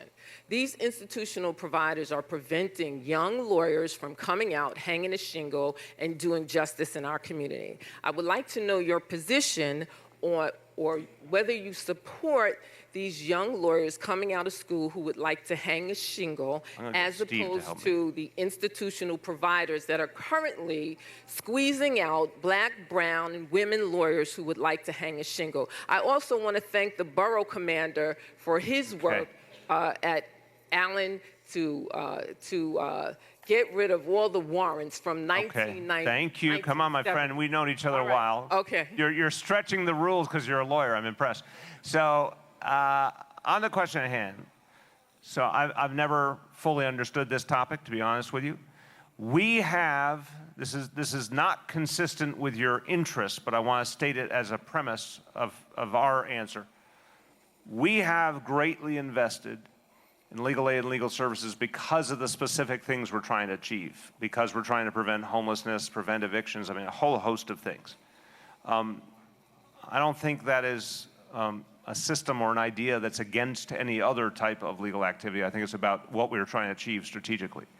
But I have never understood, honestly, on 18B where we begin and we end and the state begins and the state ends and all that. So, Steve, you're going to be my lifeline here. If the concern is that there's a lot of up-and-coming young lawyers who want to participate in that, what is your best answer of how we can work with them? Right, but they want work through it.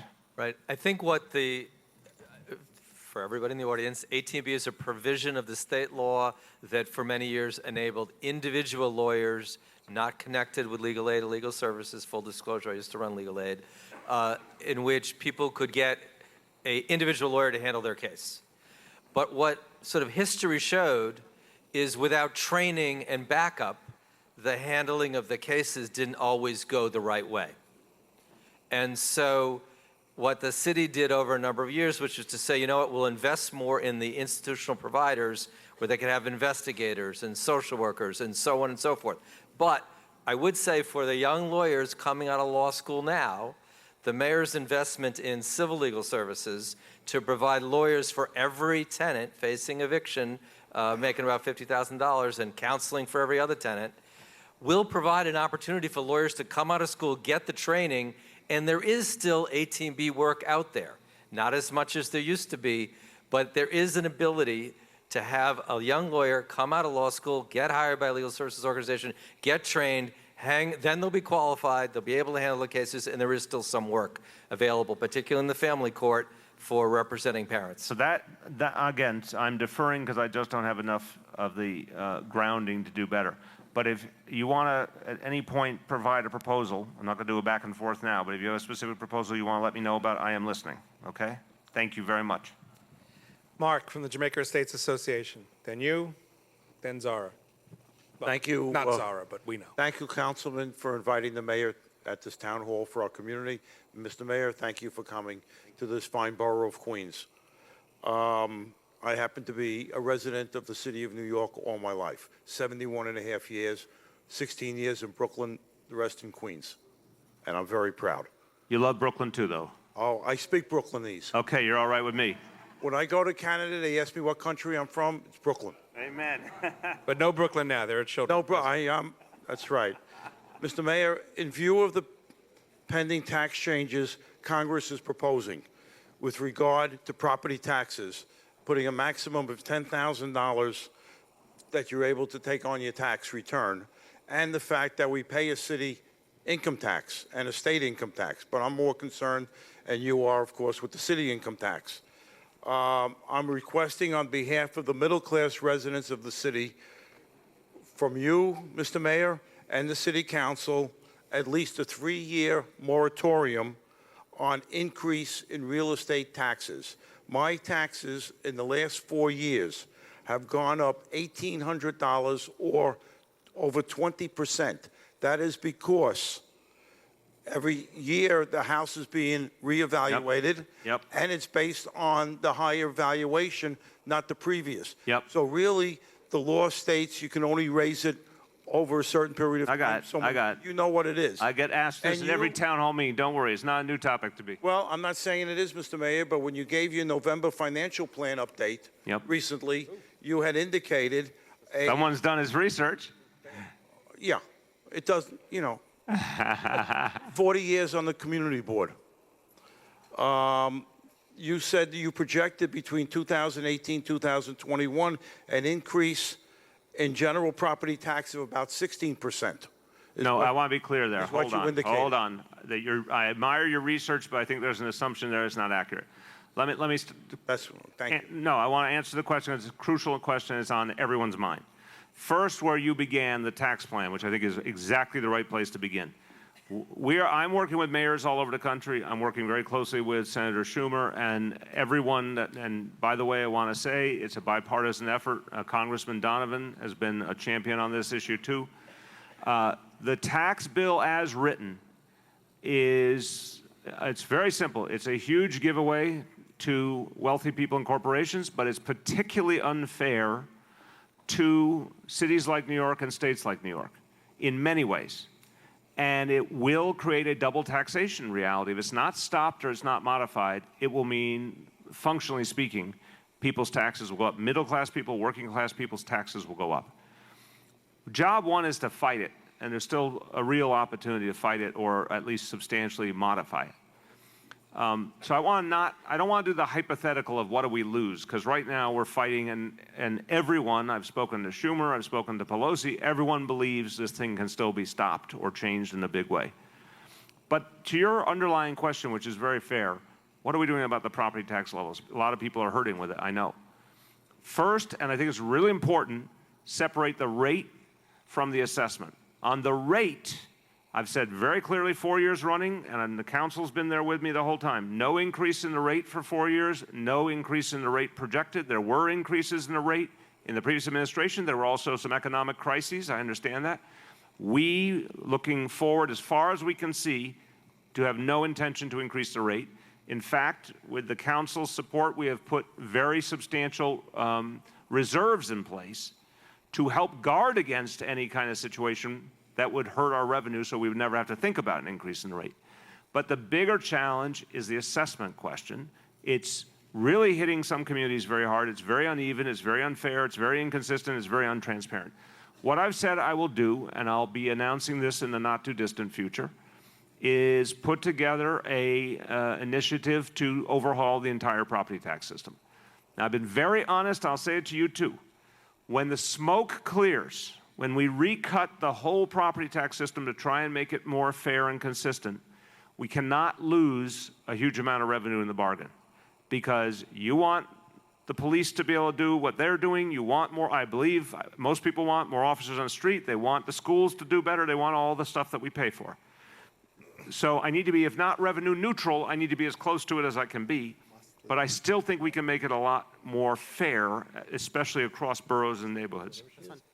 The only way that works is, in my opinion, I got to put together a new plan, and then it's got to go to the state legislature and to the city council. So it's a huge endeavor, but that's how we fix it for the long term. That's the plan. Got it. Yes, ma'am. Nope. Ma'am.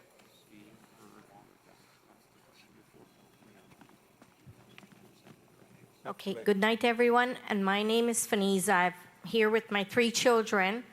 And I would like to thank Mr. Rory for helping me when I was in a situation. Beside that, I'm going to address what that lady said from the school. I'm in a shelter, and you should see the standards that I'm living with my 3 children. It disgusts me and makes me want to go back to what I left. And I would like to know, how can you address that, sir? Tell us, if you can, which shelter is it, ma'am? I am living at the shelter on Parsons. Okay. Steve, what can we say about what we can do to try and fix the situation she's We have facing? staff here tonight. We're going to sit down with you. We'll hear what your concerns are, and we will address all the concerns that we can.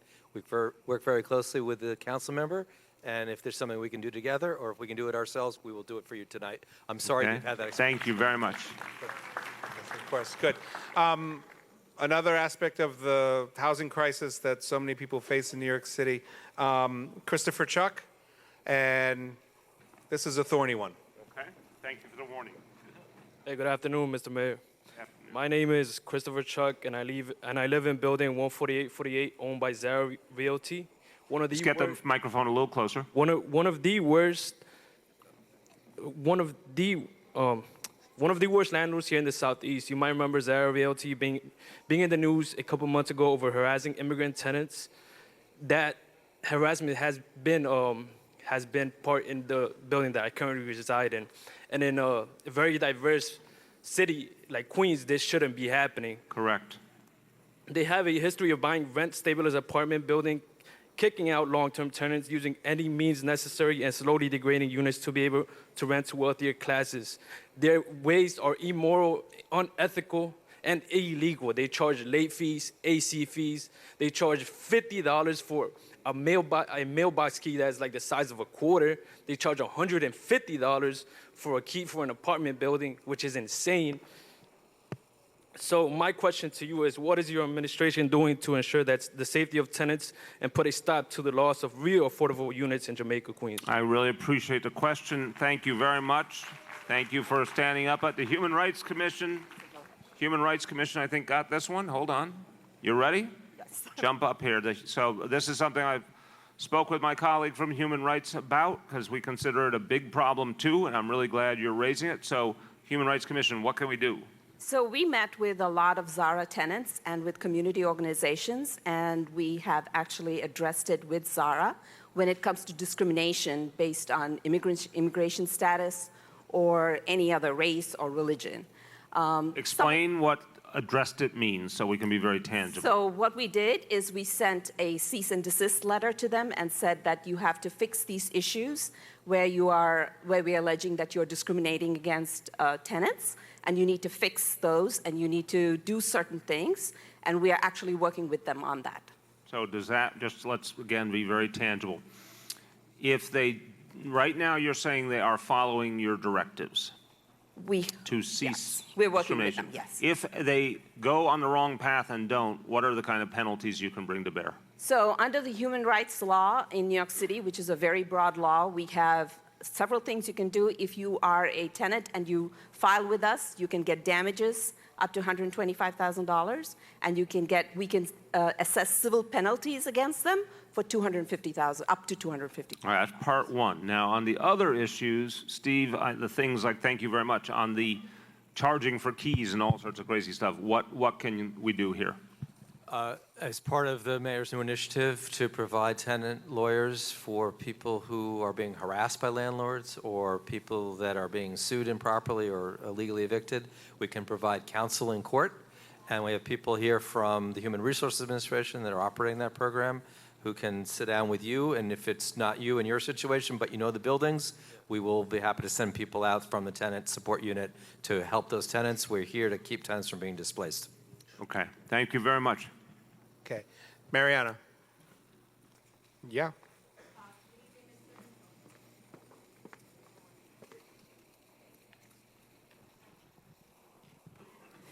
Thank you, Mr. Mayor. Good evening, Councilmember Lantzman. As a need for a community center, I understand that Community Board 8 is proposing that a community center be included as part of the T building redevelopment project. I think it's a great idea as we desperately need more community space. And we would like to know, Mr. Mayor, if you support this proposal. Let me give the mayor an assist. And I like that. Thank you, Roy. And tell you you're going to be very happy very soon.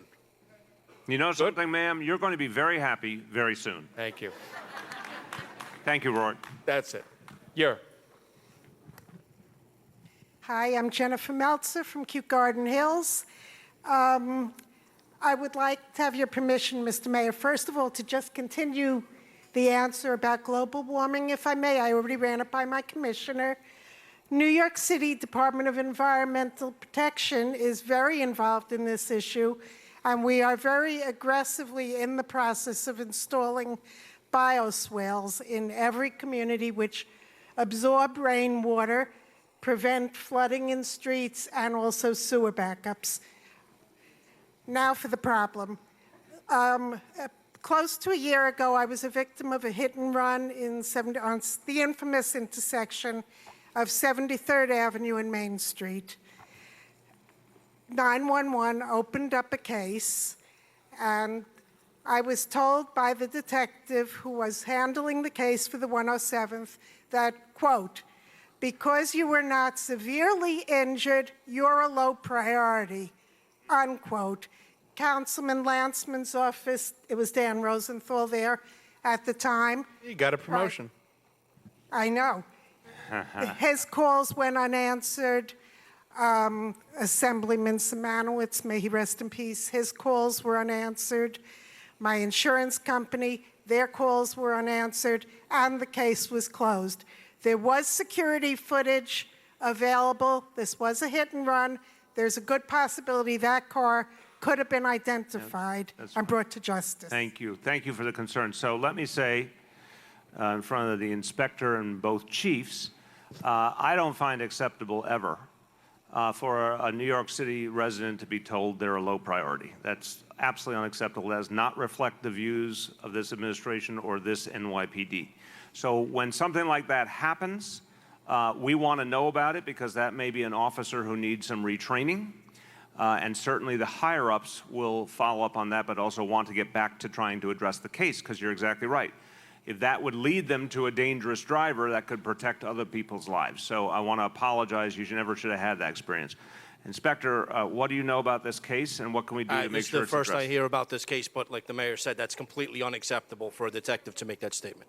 I'll meet with you afterwards. I'll look into it, and I'll get back to you with the result. But the detective, that's absolutely doesn't meet our standards. Thank you very much. Okay. Abdulia Ambrose?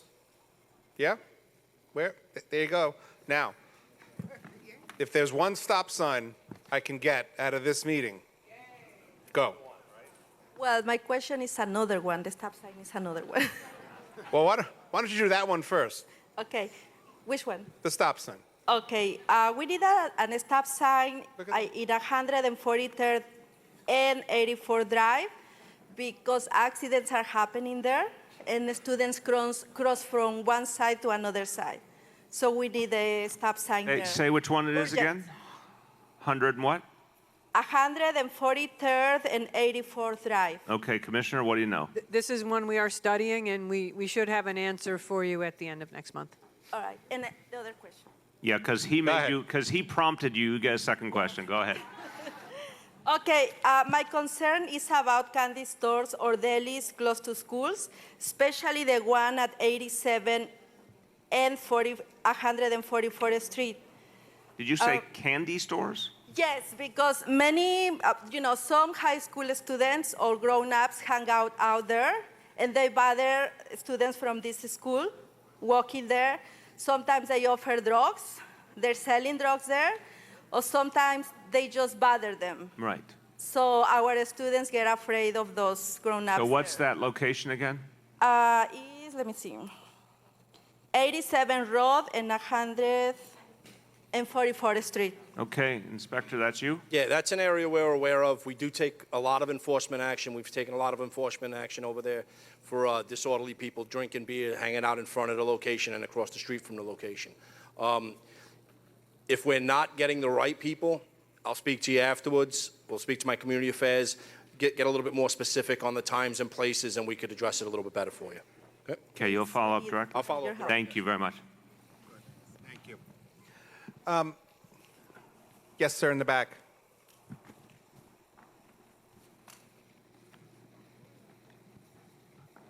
Good evening, everybody. I'm a tenant advocate and organizer in Queens. I wanted to give everybody a chance to continue talking about other issues, but I don't want to miss the opportunity to retake really briefly, bring back the issue of Zara as a landlord, but more broadly, the issue of affordable housing affecting our community in Queens, our community in Jamaica, and all throughout the city. Mr. Mayor, we know that you've talked about making that one of your top priorities. And I think for communities like Jamaica, right, that, only recently have started to see this aggressive takeover and this aggressive kind of like push out of people who have been rooted in this community for 20, 30, 40, 50 years.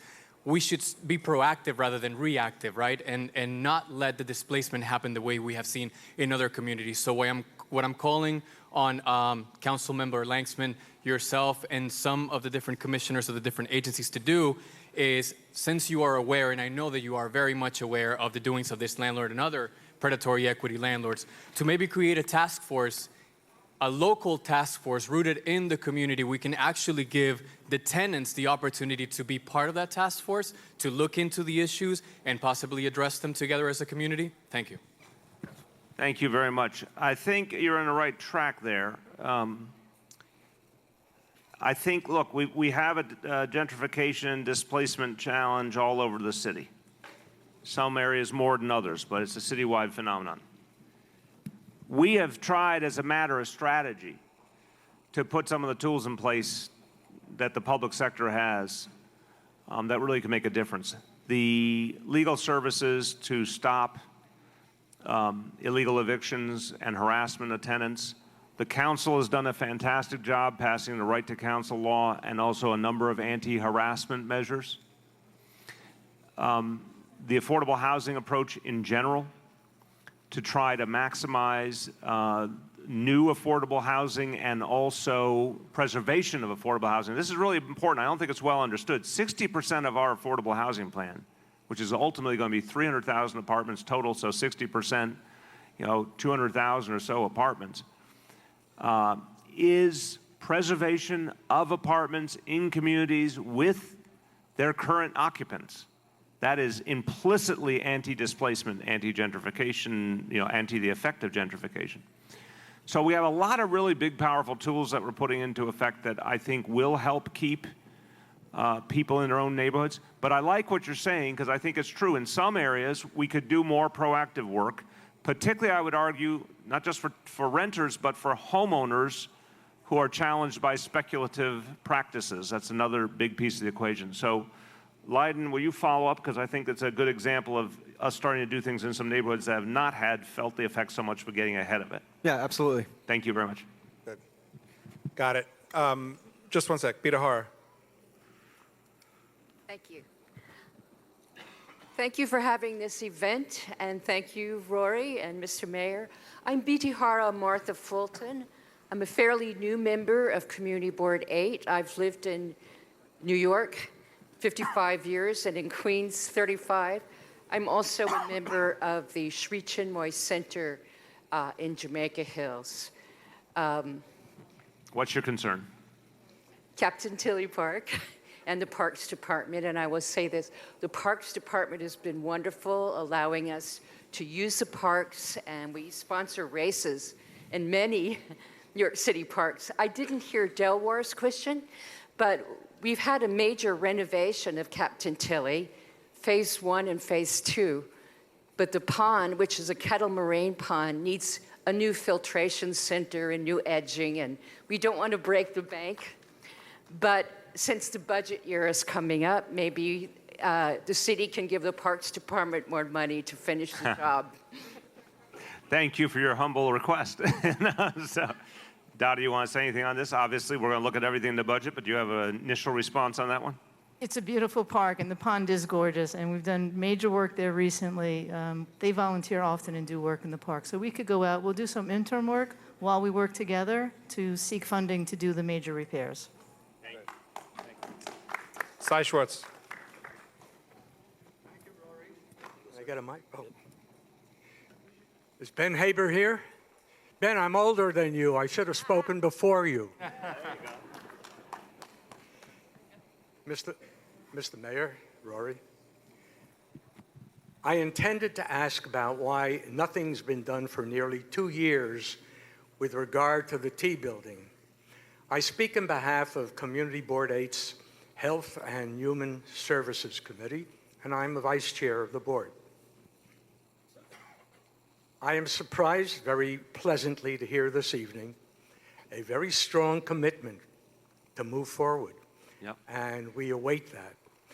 But I must bring this to your attention now so that those involved in the planning and negotiations are aware of the fact that we were quite active to this issue. And not only did the developer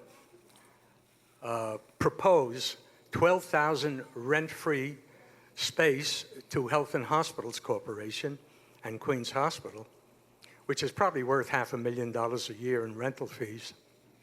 In addition to that, he planned for 8,000 square feet for a community facility.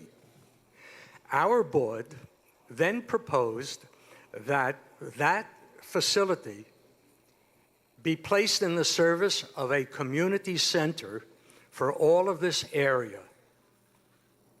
And he so presented that to the Department of Housing Preservation. Okay, help me out a little bit. Get to the punchline here, a little more. Okay.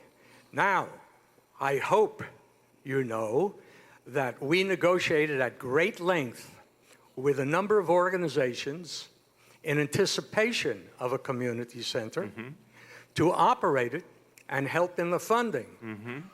And we had very positive expectations. You can count on that.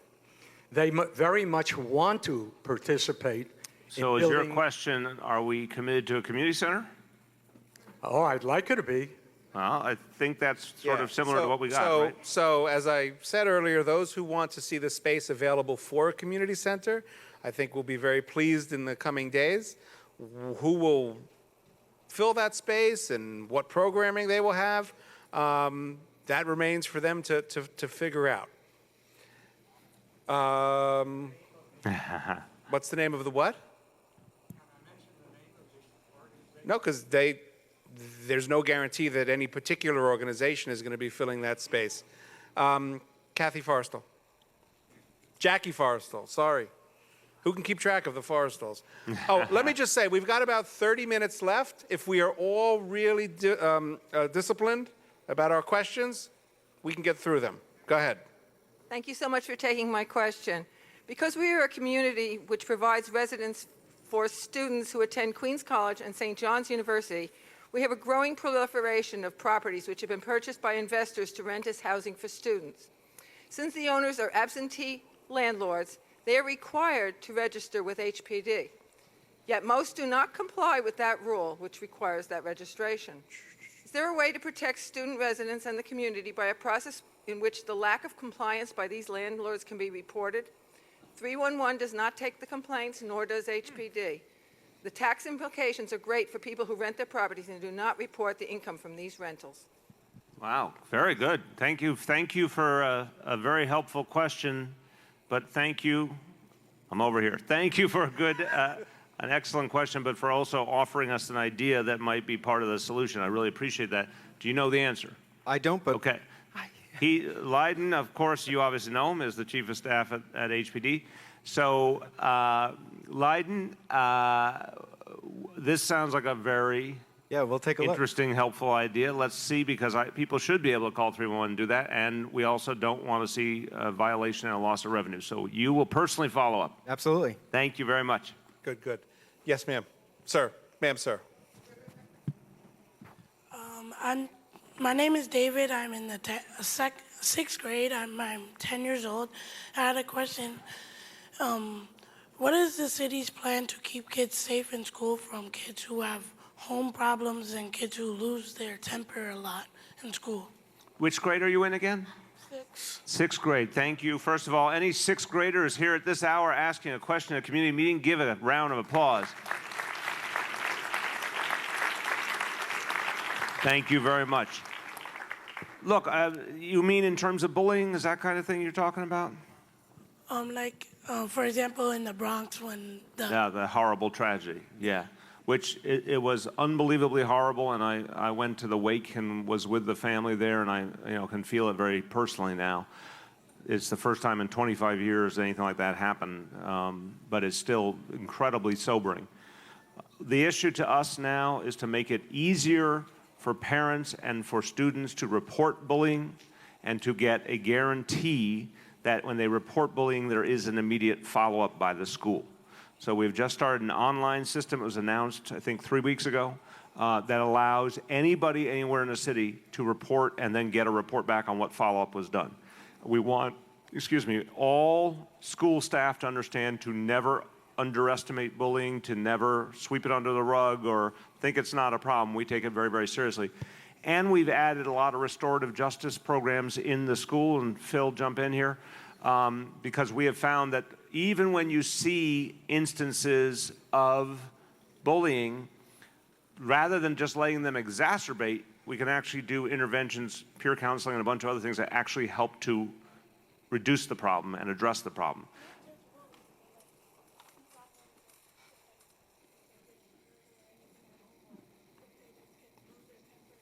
Right, so behavioral issues too.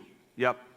So, and that's, addressing behavioral issues that might be caused by the home environment or other challenges is something the whole school team tries to work on, teachers and guidance counselors and principals and everyone. But for everyone's benefit on the bullying issue, can you just confirm how that new online system is working? I mean, I haven't seen it in action. Okay, so it then is working, though. I mean, you got it right. It's up and running now, right? So just we'll get the information out to everyone, but that's one of the ways to get immediate action. On the question of, you're a former principal yourself, on the question of if there's an issue in the classroom because of a problem a child is having and it's affecting the atmosphere of the school, the classroom, just give the broad approach of what's being attempted. And the broad approach is that we need to make sure that we listen to each one of our constituents. Everybody in a school building is the person we have to hear from. If something's in the way of your learning, and I think I hear you saying, If something's in the way of the learning of one of your colleagues, that's making it so that they can't learn in class, we want to hear from you, from your teachers. Our superintendents are here who are doing more and more work around social emotional learning in our schools, and that means that we have to be better listeners to everyone, and then we can make sure that we intervene in ways that can stop problems before they happen. Your question's a smart one, and we really appreciate it. Thank you. Got it. Yes, ma'am, you've been waiting a long time. I like to come here because, you see the New York on Riaz Taludar. Mr. Blasio helped my family. That's why I come to be here. But thank you. I'm Mrs. Taludar. You remember last 10 years before you see the New York on and you guys and, Chuck Schumer, everybody's helped my family. Thank you. Thank you. Good. Thank you very much. I figured that was it. Thank you so much. Thank you for being here. Thank Go you ahead. very much. Yaniv. Thank you, Councilmember Roy Lansing, for all that you do, and thank you, Mr. Mayor, for joining us. My name is Yaniv Mir. I run a nonprofit right over in the community, and the question is very simple. How do we make the government funding an easier process? Well, it's something, look, it's a very fair question. The good news is, and it's real, that there's probably no place in the country that the government puts as much money into nonprofits as New York City. It's true. So that's the good news. 100%. That doesn't mean we can't do a better job. And we actually have been adding a lot more to our nonprofit funding because in a lot of ways it was insufficient for the work we were asking nonprofits to do. If what you're saying is you're a nonprofit that has not yet been able to tap into city funding opportunities, we want to help you do that. And just give me the category of programming. Give me the category of programming. Youth, primarily youth. For youth. So our Commissioner, Bill Chong, is here, and he will follow up with you about ways that we can work together. That'd be great. Thank you very much, Mr. Mayor. Thank you. Good to see you. Thank you. Terrific. Nargis. Thank you very much, Mr. Councilmember Rory Lansman, for doing such a great job for our community. Assalamu alaikum to everyone. Mr. Mayor, congratulations on your glorious second term. Thank you. Now, no We're more very preface. happy. We want to hear your issue. Yes. It hasn't started yet, so you don't know if it's glorious. There are. Yeah. Hey, wait a minute. We It's going to did be already- glorious. Well, we're optimistic. We already It's did going to be for glorious. 4 I'm years telling you. already. We are happy, very happy. I like the way you think. Yes. Anyway, there are many homebound Muslim seniors in my community. And I'm a community activist working as a director for Desi Senior Center at Jamaica Muslim Center. To know my community, and I know these homebound Muslim seniors, they don't get any home-delivered food because there are no halal home-delivered food. Okay, let me So check would on you that. please do something to ensure them that they get halal homebound delivered food? I just want to start by saying it's obviously a variation on the issue we have with schools. I know with the schools that the only option we have is the vegetarian meals, but talk to me, Donna, and everyone about halal meals with seniors. So we know of the issue, and we're actually looking into revamping our whole home-delivered meals process to include more options and more choices. So we're aware of it. It's a limitation right now. And there are some senior centers that do vegetarian meals, and have outside caterers that do halal meals. So we'll work through this. But if there's a need, I'll see you and talk to you Donna, about it. thank you so much. Good. Is Elke Mayers here? Elke, did you leave? Elke? Going once? There you are. Do you have a question? Yes, I have a question about the basketball court in Manton Park. It was on the list for renovation, but then it was pushed off the list. And we would like to know what we can do to get it back onto the list for renovation. Thank you for the question. Dottie, what can you tell us about Manton Park? Well, it certainly needs a renovation. Okay, good start. We're going to do some work with our in-house forces. We're actually going to do some new sport coating on it and do some upgrades. So we have some in-house work planned. It's weather dependent, so this spring we're going to do some work in that location. On the basketball court? On the court. The entire park actually can use a larger renovation, but we're going to do some work on the basketball court. Thank you. Good. Okay. Yes, ma'am.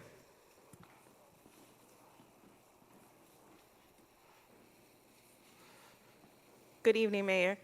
On behalf of many drivers that work for Uber and other taxi services, I want to know where is the energy that is being put into implementing bike lanes all over the city towards helping us drivers be able to commute New York City around in a safe manner, number one.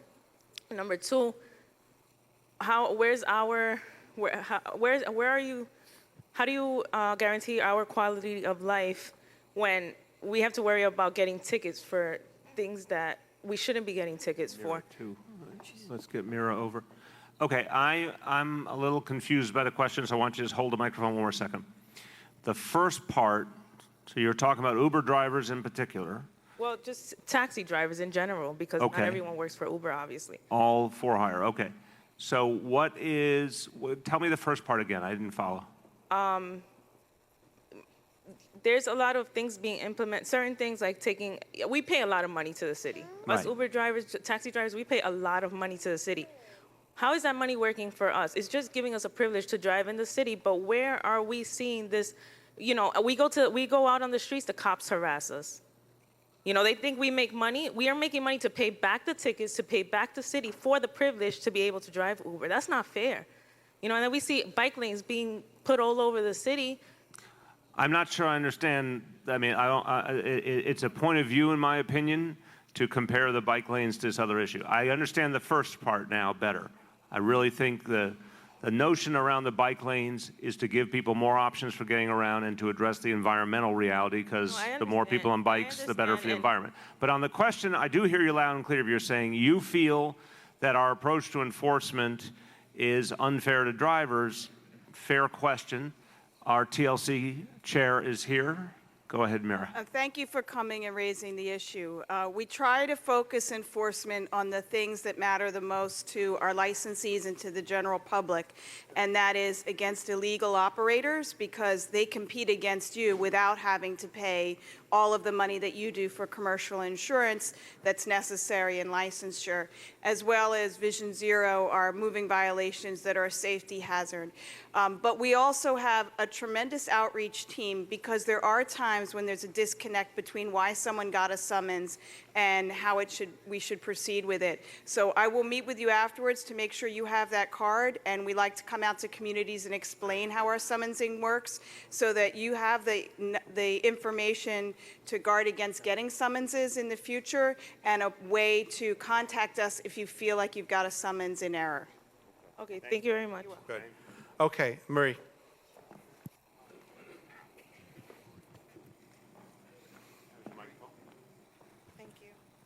Good evening, Mr. Mayor. Good evening, Councilman Lantzman.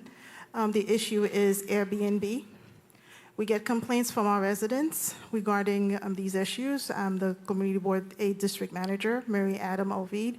And on the other side of the coin, the homeowners sometimes are not even aware that they're not allowed to use their residential homes for Airbnb. And I wanted you to speak to that as a way to enforce it, not just on the resident homeowners, but also dealing with Airbnb. And just so you know, we are blessed with the Trump House Airbnb Yes. in Jamaica Estates. 515 Wareham Place. I don't even know where to begin with that, but we have added a lot to our Office of Special Enforcement to focus on Airbnb and the other services like it. The real concern is to go after the bigger actors. There's literally been some effectively illegal hotels created, whole buildings that have been converted illegally for that type of rental. We're concerned about health and safety. I mean, there's a whole lot of focused enforcement, but it's not with the vision of going after, every small homeowner who only occasionally participates with Airbnb. It's really about going after the more systematic problems, the bigger scale problems, the health and safety problems. So what's good is we used to have very little visible enforcement. And again, working with the council, we've added a lot more resources to Office of Special Enforcement, and now I think they have established a much clearer track record of the ability to actually mete out consequences. So what I would say is we'll have our team follow up with you to get, if there are specific locations that meet the criteria for enforcement, we can send people out to do it, and I think that will send a powerful message. Good. Thank you. Thank you. Yes, sir. 9:45, so just a reminder, we have 15 minutes left in the formal session. Good evening, Mr. Mayor and Councilman Lansman. Thank you for being here tonight. My name is Brian White. I'm from the Thomas White Jr. Foundation. I'm the president of that organization. And I'm trying to find out how I can get somebody from your initiative on opioid addiction to come out and speak to the community. We know that that's a big issue right now throughout the country, really. And I would like to have somebody from the mayor's office or administration come out and speak about that. Tom White Foundation as in the former council member? That is right. Well, he's a good man. I knew him well, and I'm glad you're carrying on his good work. Our health commissioner is here, so Dr. Bassett can, obviously you can speak to it, but can you make sure that an appropriate official of the health department goes and speaks to this good group? Will do. All right, that was the easiest answer of the evening. Thank you. Okay. Yes, sir. Good evening. My name is Ali Rashid. I own a real estate firm and I live around the area. A lot of the questions about housing, I think people who own Section 8 or cities FEPs, a lot of landlords doesn't give them the apartments. I think they should be a suggestion or a question you take that they should be every semi-annual some kind of classes to give into the renters how to take care of the quality life and keep the apartments clean, because that's one of the things that the landlords doesn't give the apartments, and that's kind of creating a lot of hysteria, and there's thousands of IC vouchers, people are contacting us for that. Okay, I think that's a great point. To me, this issue has come up in different ways. I agree with this one thoroughly. Whether it's Section 8 or FEPS or any other subsidy programs, to make it more usable to often the smaller landlords, in many cases we're working with, who are trying to work with the city, trying to help provide affordable housing, but sometimes have to jump through too many bureaucratic hoops or don't get their payments on a timely basis, et cetera. I see, and the Commissioner knows this, I see these folks as crucial allies in the work we do, and we want the experience to be a positive one. I think training, it's an interesting point, training landlords and their employees about how best to complete inspections and paperwork and get their payments on a regular basis is a great idea. What can we say to this? I do, too, think it's a great idea. These town halls are giving us a lot of input. We want to hear from you right afterwards, and I think we're going to come forward with some new initiatives for landlords along the lines of what the mayor just said in terms of creating an opportunity so people don't get tripped up over paperwork and things like that. Great, and along those lines, we have a landlord ambassador program that is built to do a lot of those things. We're happy to bring them out into the community and work with any groups of homeowners that you have, and so I'm happy to follow up right after. Yep. And on the public housing Section 8 site, we have a very similar kind of program, landlord advisory, so we actually have newsletters and opportunities to meet on a regular basis. I can talk to you again as well. Good. Harbichan Singh. Thank you, Mr. Mayor. Thank you, Council Member. Ever since many of the hospitals have closed down, the existing hospitals has been carrying an unproportionate level, and they've been under heavy pressure to cope up with the volume and to serve the Queens community.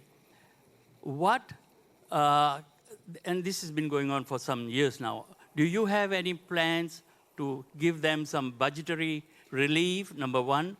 And secondly, apart from just giving medical cure, do you have a program also for the health care of the people of Queens?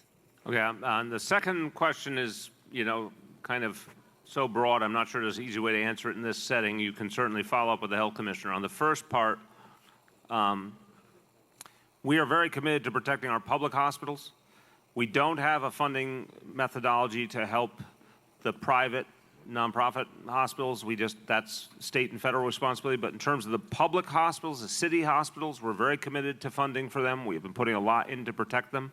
We're making a lot of reforms to keep them going forward. And even, you're right, there's been a lot of changes in healthcare, but still we find a lot of hospital beds are still unused because healthcare has changed, and we want to adjust our approach accordingly and modernize it. But that's what we're doing through the public hospitals. Good. Yes, sir. Yep.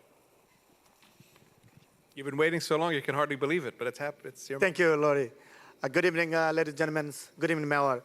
My name is Monjur Ahmed Chaudhry, General Secretary, Jamaica Muslim Center.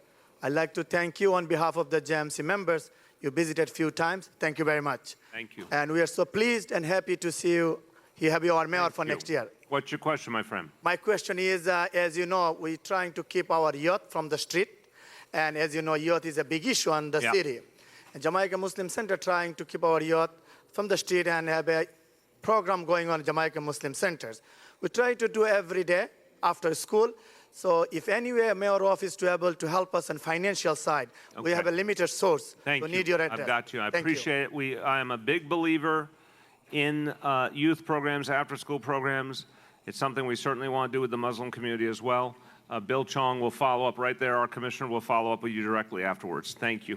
Got it. Bright Lim. Thank you, Councilmember. My name is Bright Lim. I'm from Kew Gardens Hills. My question is for the education official and the mayor. Specifically, it's about dual language programs, which, if everybody doesn't already know, are programs where the students receive instruction in 2 different languages, such as Spanish and English, Korean and English. So they're great. They're very successful. My question is there a plan, or would the education department be willing to do another sort of need assessment about what programs are, whether there are more programs? Wait, say it plainly. What do you want? Basically, first, more programs. There's only one Korean dual language program. Okay, stay there. So I think that's the core question, I assume. I think there's a question of demand. We're open to it, right? There has been a growth in dual language programs. Closer. Growth in dual language programs facing 2 issues. One is, can we find the demand concentrated enough to open classes? Second is finding teachers, licensed teachers. So the answer is we're willing to do it. If you and others want to help us put the pieces together, we're definitely willing to do it, and the Deputy Chancellor will follow up with you. Thank you. Okay, thank you. Yes, ma'am. So I'm a neighborhood resident and I work for Queens Community House. I'm very concerned about funding cuts that will negatively impact the services that we offer at transfer schools and YABCs that serve many young people in this community who are over age but do not have the credits to earn a high school diploma. The Department of Education has been claiming that there is no funding cut, but DOE recently publicly released an opportunity for feedback indicating that through an RFP they are planning to release in the next week or 2, they will reduce funds for existing young adult borough centers by up to $254,000 each, using the funds to support similar programming at other schools. These cuts will force our programs to lay off staff and reduce the quality of services. Can you dedicate resources to fund programming at additional schools without these devastating cuts to existing programs? Okay, so I really appreciate the question, and we've gotten at some other town hall meetings, I think, in different variations. We have a difference of opinion on this, and I really want to be clear, and Phil will speak in detail. These are not budget cuts in the traditional sense. It's a really important distinction. A budget cut is when you look in the budget and there's less money this year than it was last year. That's not what's happening here, because we have not been cutting the Department of Education in any way. We've been augmenting the Department of Education. This is a specific question about the individual programs, so Deputy Chancellor will give the quick explanation. So the quick explanation is I think there's been a redistribution of the funding to places where we see more need. I'm happy to catch up with you in a minute afterwards. You can give specifics, and I can send it back to our budget office. They can do analysis to see if the need matches the redistribution. Okay? Yes, sir, the hat. My name's Daniel Noble. My name's Daniel Noble. I live in Kew Gardens Hills, and I'm looking at the whole city as a whole.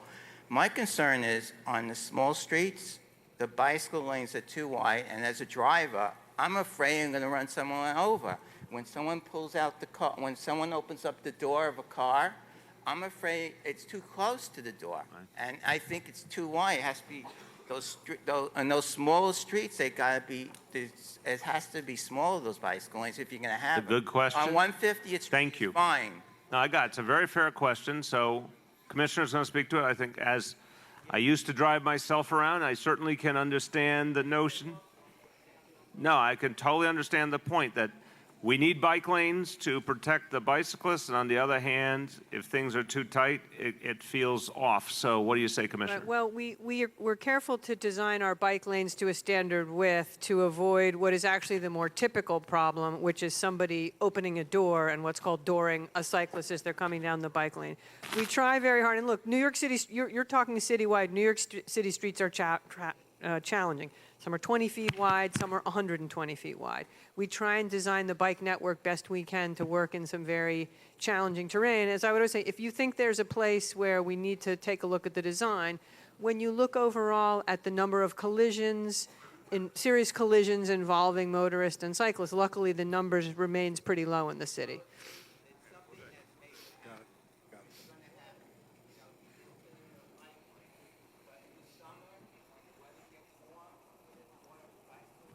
Okay. Got it. We got it. Well, I'll 5 minutes. come over and catch you after. We're going to 5 minutes. We got 5-minute warning. We got to make them count. Yes, ma'am. Well, one of you two sort it out. Go ahead. Hello, thank you, Councilman Lantzman, and hello, Mayor de Blasio. My name is Celia Banks, and I'm the director for the Parsons Beacon with the Child Center of New York. Our program has been fortunate enough to benefit from a Beacon and a Sonic program, so we've been able to provide robust programming. However, there are other sites within our agency, one site in particular, PS 182. Their funding isn't guaranteed, so there's 250 to 300 parents who wonder where they're going to send their children to after school every year, and they have never been able to provide a summer camp for their children. So our hope and question is, can programs like PS 182 receive Compass funding so that they can provide programming? I want to just do something with my team here. A reminder, Bill's our contestant here. When you hear your topic called, come forward. So, Parsons Beacon, what you consider unstable funding. No, it's this other site. It's another site. So, yes. Are you going to do? So I'm familiar with it. It's a council-funded program. We're doing a request for funding next year. You should apply. Okay, you'll follow up too. Yes, thank you. Okay, thanks so much. Yes. Yes, ma'am. Let's see if we can get at least 2 more in here. Hi, good evening, everyone. My name is Jalime Ospina. I'm a PTA secretary of PS 86 and also PTA secretary of this wonderful question, school. Please. Maybe we get a second stop sign on 85th Drive and 150th Street. It's like going down the hill, but it's the street that is coming straight to the Okay, school. so you're trying to get a stop sign. Yeah. All right, we're on this one? actually going to come talk to you afterwards, and we'll get the location. Okay, they got you on and that. study it. Okay. Got it. Yes, sir. And we're lightning round. People, All right. fast. I appreciate Mayor and Rory, both of you, super articulate. Thank you. I'm a resident of Hillcrest. Closer. I'm a resident of Hillcrest. The other gentleman that spoke on real estate taxes, my question is one of process, because I know there's an increase in percentages and evaluations. What happened over the last 2 years in our area, and I don't know if you're aware of it, they dropped the value of the houses. Your taxes never